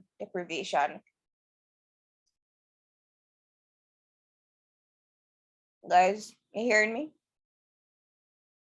Yes, I'm hearing you. Okay.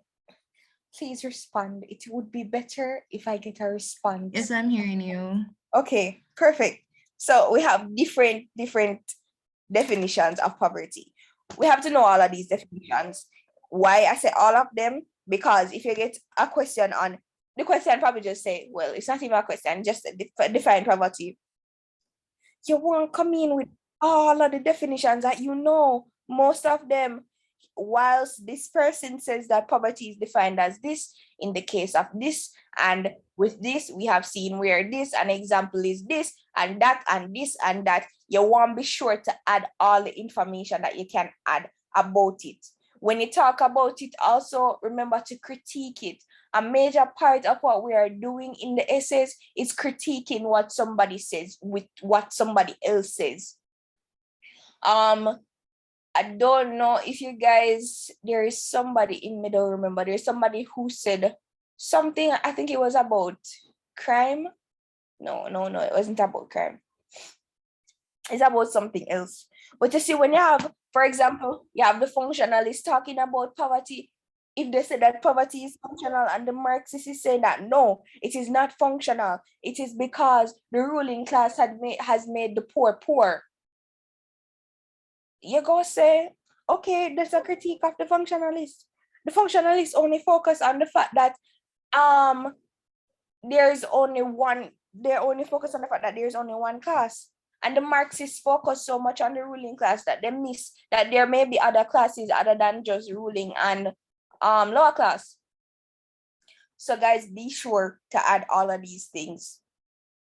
We have our Human Development Index, we have our GDP per capita, we have our GNP per capita, and really and truly, guys, please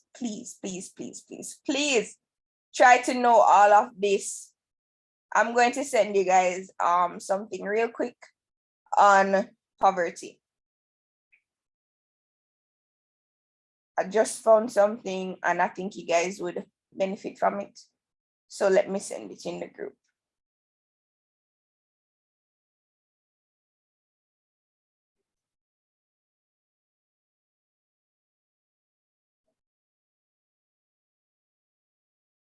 All right, so that's some statistics that you can think about.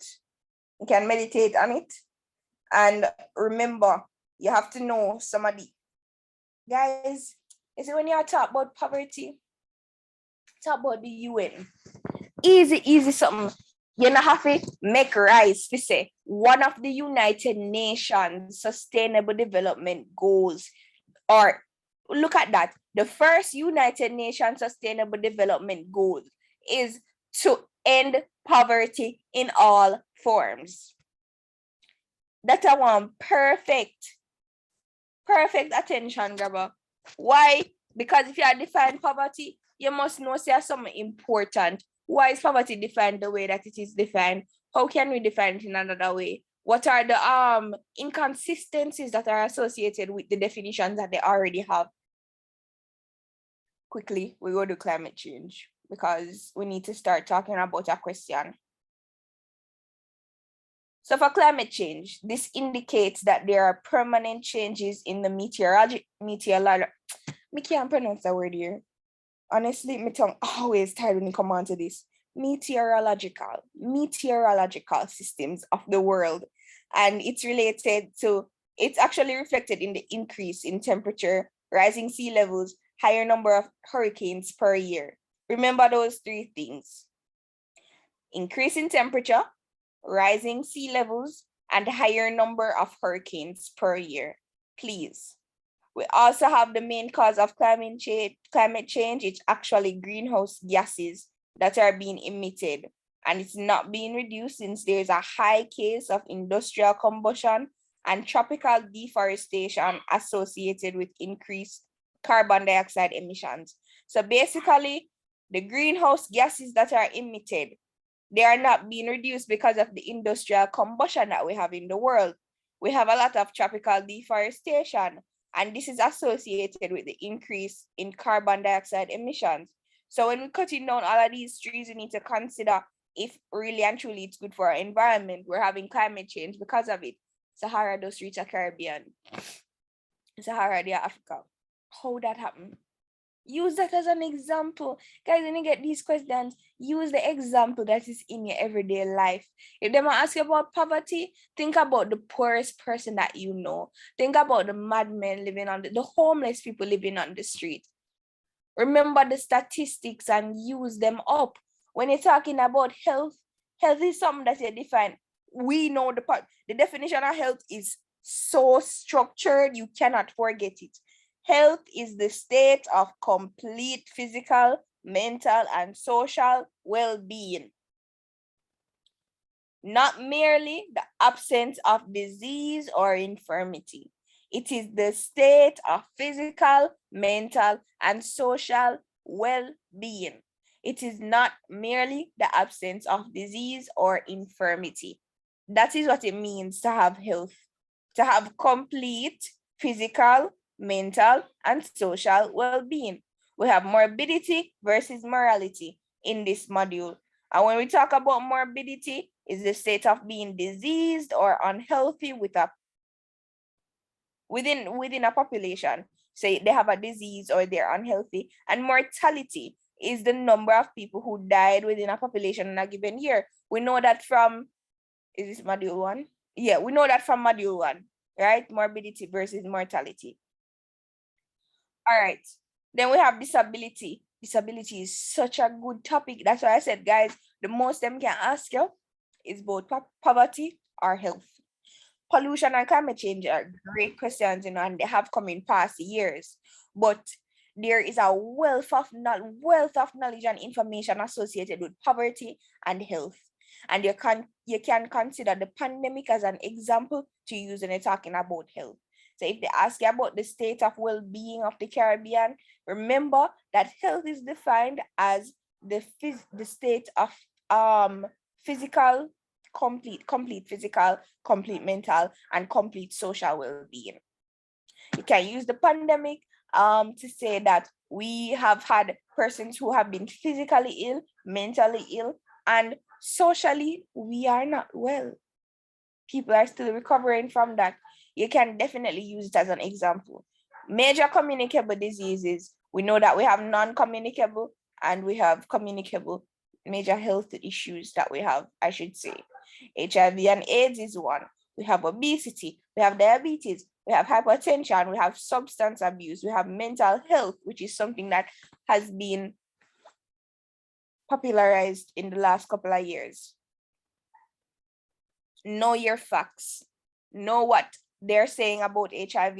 Know what they have said about viruses, know what they have said about typhoid, cholera, all of that.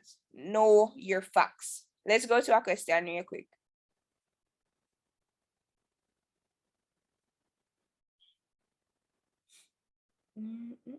Where is the question? Okay, it's here. Tell me if you guys are seeing my screen. Yes. All right. Here is module 3. People no longer die from diseases of poverty, but because you're not seeing it? I'm seeing the screen with the social issues in the Caribbean. Okay. Hold on. Are you seeing it now? It's up? Hold on. It's coming up. Guys, you see it? Yeah, I'm seeing it Yeah. now. Okay, perfect. People no longer die from diseases of poverty, but because of their lifestyles. Beautiful question. They didn't go back into much background. All they said is diseases of poverty, lifestyle. That's what you're focusing on. So it is a then and now situation. You're doing a before and after, basically an analysis of what used to happen and what is happening now. This question may be something that is true and it may be something that is false. You can be for it and you can be against it because they didn't ask it to assess or discuss. It is actually a ball that is in your court. But you know, because you are an amazing sociology student, you know that you must show a reason why this question, why this statement can be supported and why it cannot be supported. If you want to support it, you can have your stance, you can take your stance, but at the same time, do not forget that you can have claims for and claims against, because as a great sociology student that you are, you cannot just write on one thing and think that that is okay. With every theory, there is a critique. For every perspective, somebody has said something against it. So if you are going to take a stance, please know that there are critiques. But if you think that you are correct in what you are saying, you can say, though people have said this, or though there has been debate about the what people have died from, though there has been much debate about people dying from diseases of poverty versus their lifestyle, it can be concluded that their lifestyles have now been impacting them more than the diseases of poverty have been or would have been in the past. You can't say that. But when you see questions like this, don't just think that, okay, yeah. But remember, because they didn't ask you to assess or discuss, it's not like you have to say it in, well, you can say it in point form for structure, but you're not compelled to do it like that. The ball is in your court, and it will always be in your court, especially when you know exactly what they're asking you. So now that we're thinking that this is what used to happen versus what is happening now, how do we answer this question? Where do we start with number 5?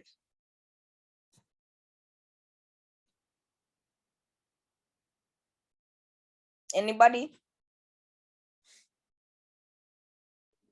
First, you define the key terms like diseases, poverty, and lifestyle. Okay, that sounds good. But remember that we have to start with an attention grabber. So don't just go ahead and define it first. We know that we need these definitions because they provide a background or a foundation for our essay, but we need to get the attention of the person who is marking. So if we're going to get the attention of the person who is marking, what are some things that we can say? In the first line, what would your A essay say? The A paper, writing a paper that has given you a 1 in sociology, unit 2, what would it say to the question that's at number 5?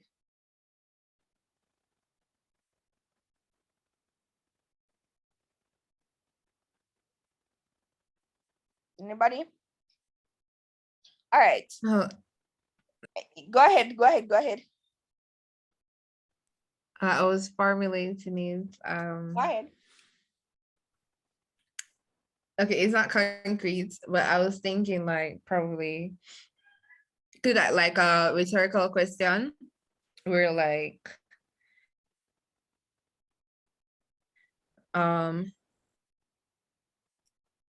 is it that like, wait, maybe like oftentimes there's a strong link between poverty and health, or maybe like, how can you say where you're going is really great. You have a great background, but do not lead with oftentimes. Find a statistic. Don't lead with something that is not a fact. Lead with a fact if you're going to lead with something like that. A phrase like that where you want to let them know that this is what is happening in the world. Usually when we don't know the truth and we just think that all right, this is something that I want to say, we would use something like this. We'd say there has been much debate around within the past. I was still trying to like, yeah man, you're going good enough. Formulate the whole just sentence remember, because I didn't finish writing it. Yeah, it's really great, and as I said, it's a great background. So what you want to do is to make sure that you don't lead with phrases such as sometimes, oftentimes, because it makes it seem, well, they'll ask the question, who said that? How do you know that? And remember that when you're giving your little extra textual information, just like when you write essays, bomb essays, you know, you give your little quote due to who it is due. Yeah. Your references, your in-text citations, make sure that whoever is supposed to get that credit gets the credit. And you see, when you have that and you have some years and you know the statistics, beautiful, beautiful, beautiful. So when you're starting this essay, you can say that there has been a strong debate or a long-standing debate about whether people are dying from diseases of poverty or their lifestyles. Poverty is defined as, or the diseases of poverty, and then you can go into the diseases of poverty are, you list them. However, or notwithstanding, yeah, because we are A students, so we're going to use some great transition words. Notwithstanding, people's lifestyles have affected their health.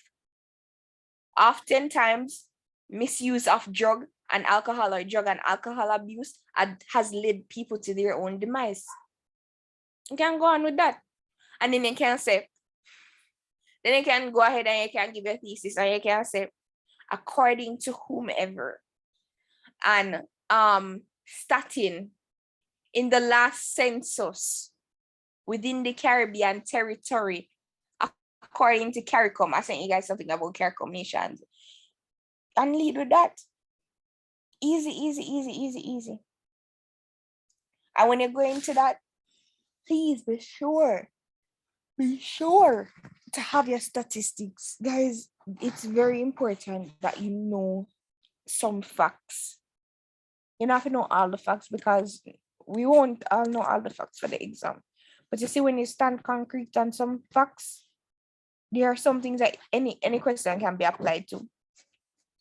If you know the amount of people who are dead from cancer within the last 5 years versus the amount of people who are dead from drug and alcohol abuse or car accidents or drunk driving, for example, then you can use this to make a great essay, a nice saucy one. So think about that. Then the second part of the question says, assess the statement with reference to an appropriate sociological perspective and two lifestyle diseases. So here it is now where you have to assess it. So if you're going to assess it, think about this.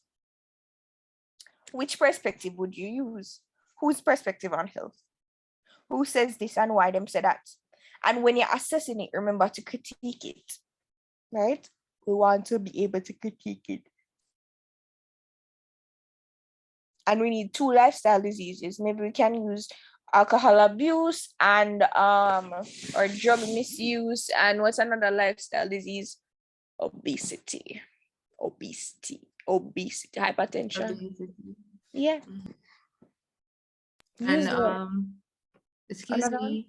Go ahead. Oh, I was saying, like, if you're gonna talk about obesity, we could also like include the government's incentive to cut out those sugary juice. Yeah, of course. I can use all of that.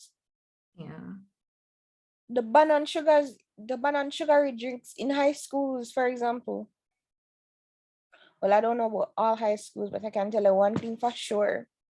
That's Love Your Body, Treat Your Body Right campaign by Ministry of Health. It is effective.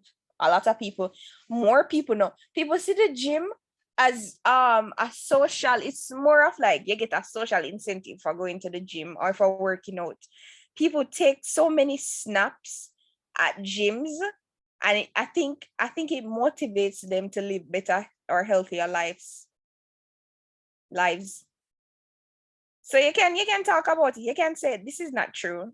Disease of poverty is the one that's killing, because you have so many campaigns aimed at people having better lifestyles. Life expectancy has increased. So of course you can say it's diseases that's killing off everybody and not lifestyles. Something to think about. All right, guys, our session has come to an end. I hope that you guys would have benefited from this. I also hope that you guys are reading every single day. I don't want you guys to pressure yourself and try to cram all the information in at once.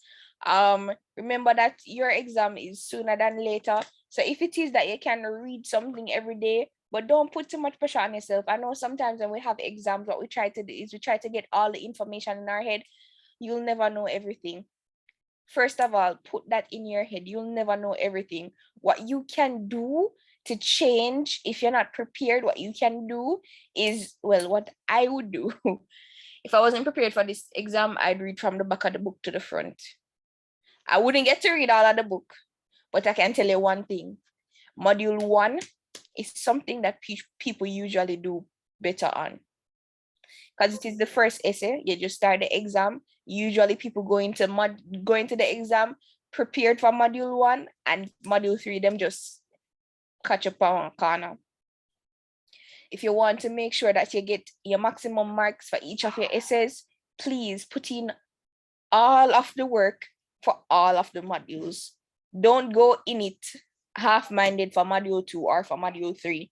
You need to put in the work for all of the modules. So if it is that today is Sunday, I think you guys have an exam on Tuesday. If it is that you're going to do your exam Tuesday and then Wednesday, if you don't have any more exams, what you can do is you can read a little bit of module 3, learn some statistics, write down some things if you want to write it down, so that on the weekend when you're revising for your exam next week, you can have some information already. Thursday, if you have another exam or you have another thing coming up before that, you can read a little bit of module 2, and Friday you can do module 1. The reason I always advise people to go from back to front is because it's a great strategy, at least for me. I can say it's great because a lot of people focus on module 1. That's where the book starts. That's where it starts. And even when you're learning, sometimes teachers spend most of the time on module 1. And sometimes it's module 3 that gets the pressure. Most of the times it's module 3 that gets the pressure. And you can assess this for all of your subjects. Sometimes module 3 is not treated the same way module 1 and 2 is treated, because by the time you get to module 3, it's our own exam time and you have to cram all the information. So think about doing it that way. That's one strategy that could work. Another strategy is watching YouTube videos. That helped me when I was sitting Cape. I used to sleep and watch the YouTube videos. I used to sleep with my books in my bedroom. I used to get up in the middle of the night and the middle of the morning. And my grade for unit 1 was awful, and my grade for unit 2 which was much better because I put in the work for it. So I saw, well, my grade for unit 1 was awful because, for one, it was not a good year. We had some teacher mix up and it was very, very awful. But if you put in the work, you can actually reap rewards from this. And I know that you guys will do well. So all the best in studying. If you have any questions, you can always come in the group. We will always answer your questions. We'll always be there for you. And if it is that you're having any issues, you can always call on us. But for now, goodbye. Have a great evening and happy studying and all the best on your exams. All right, guys? Thank you. You're Thank you. welcome. Goodbye. Bye.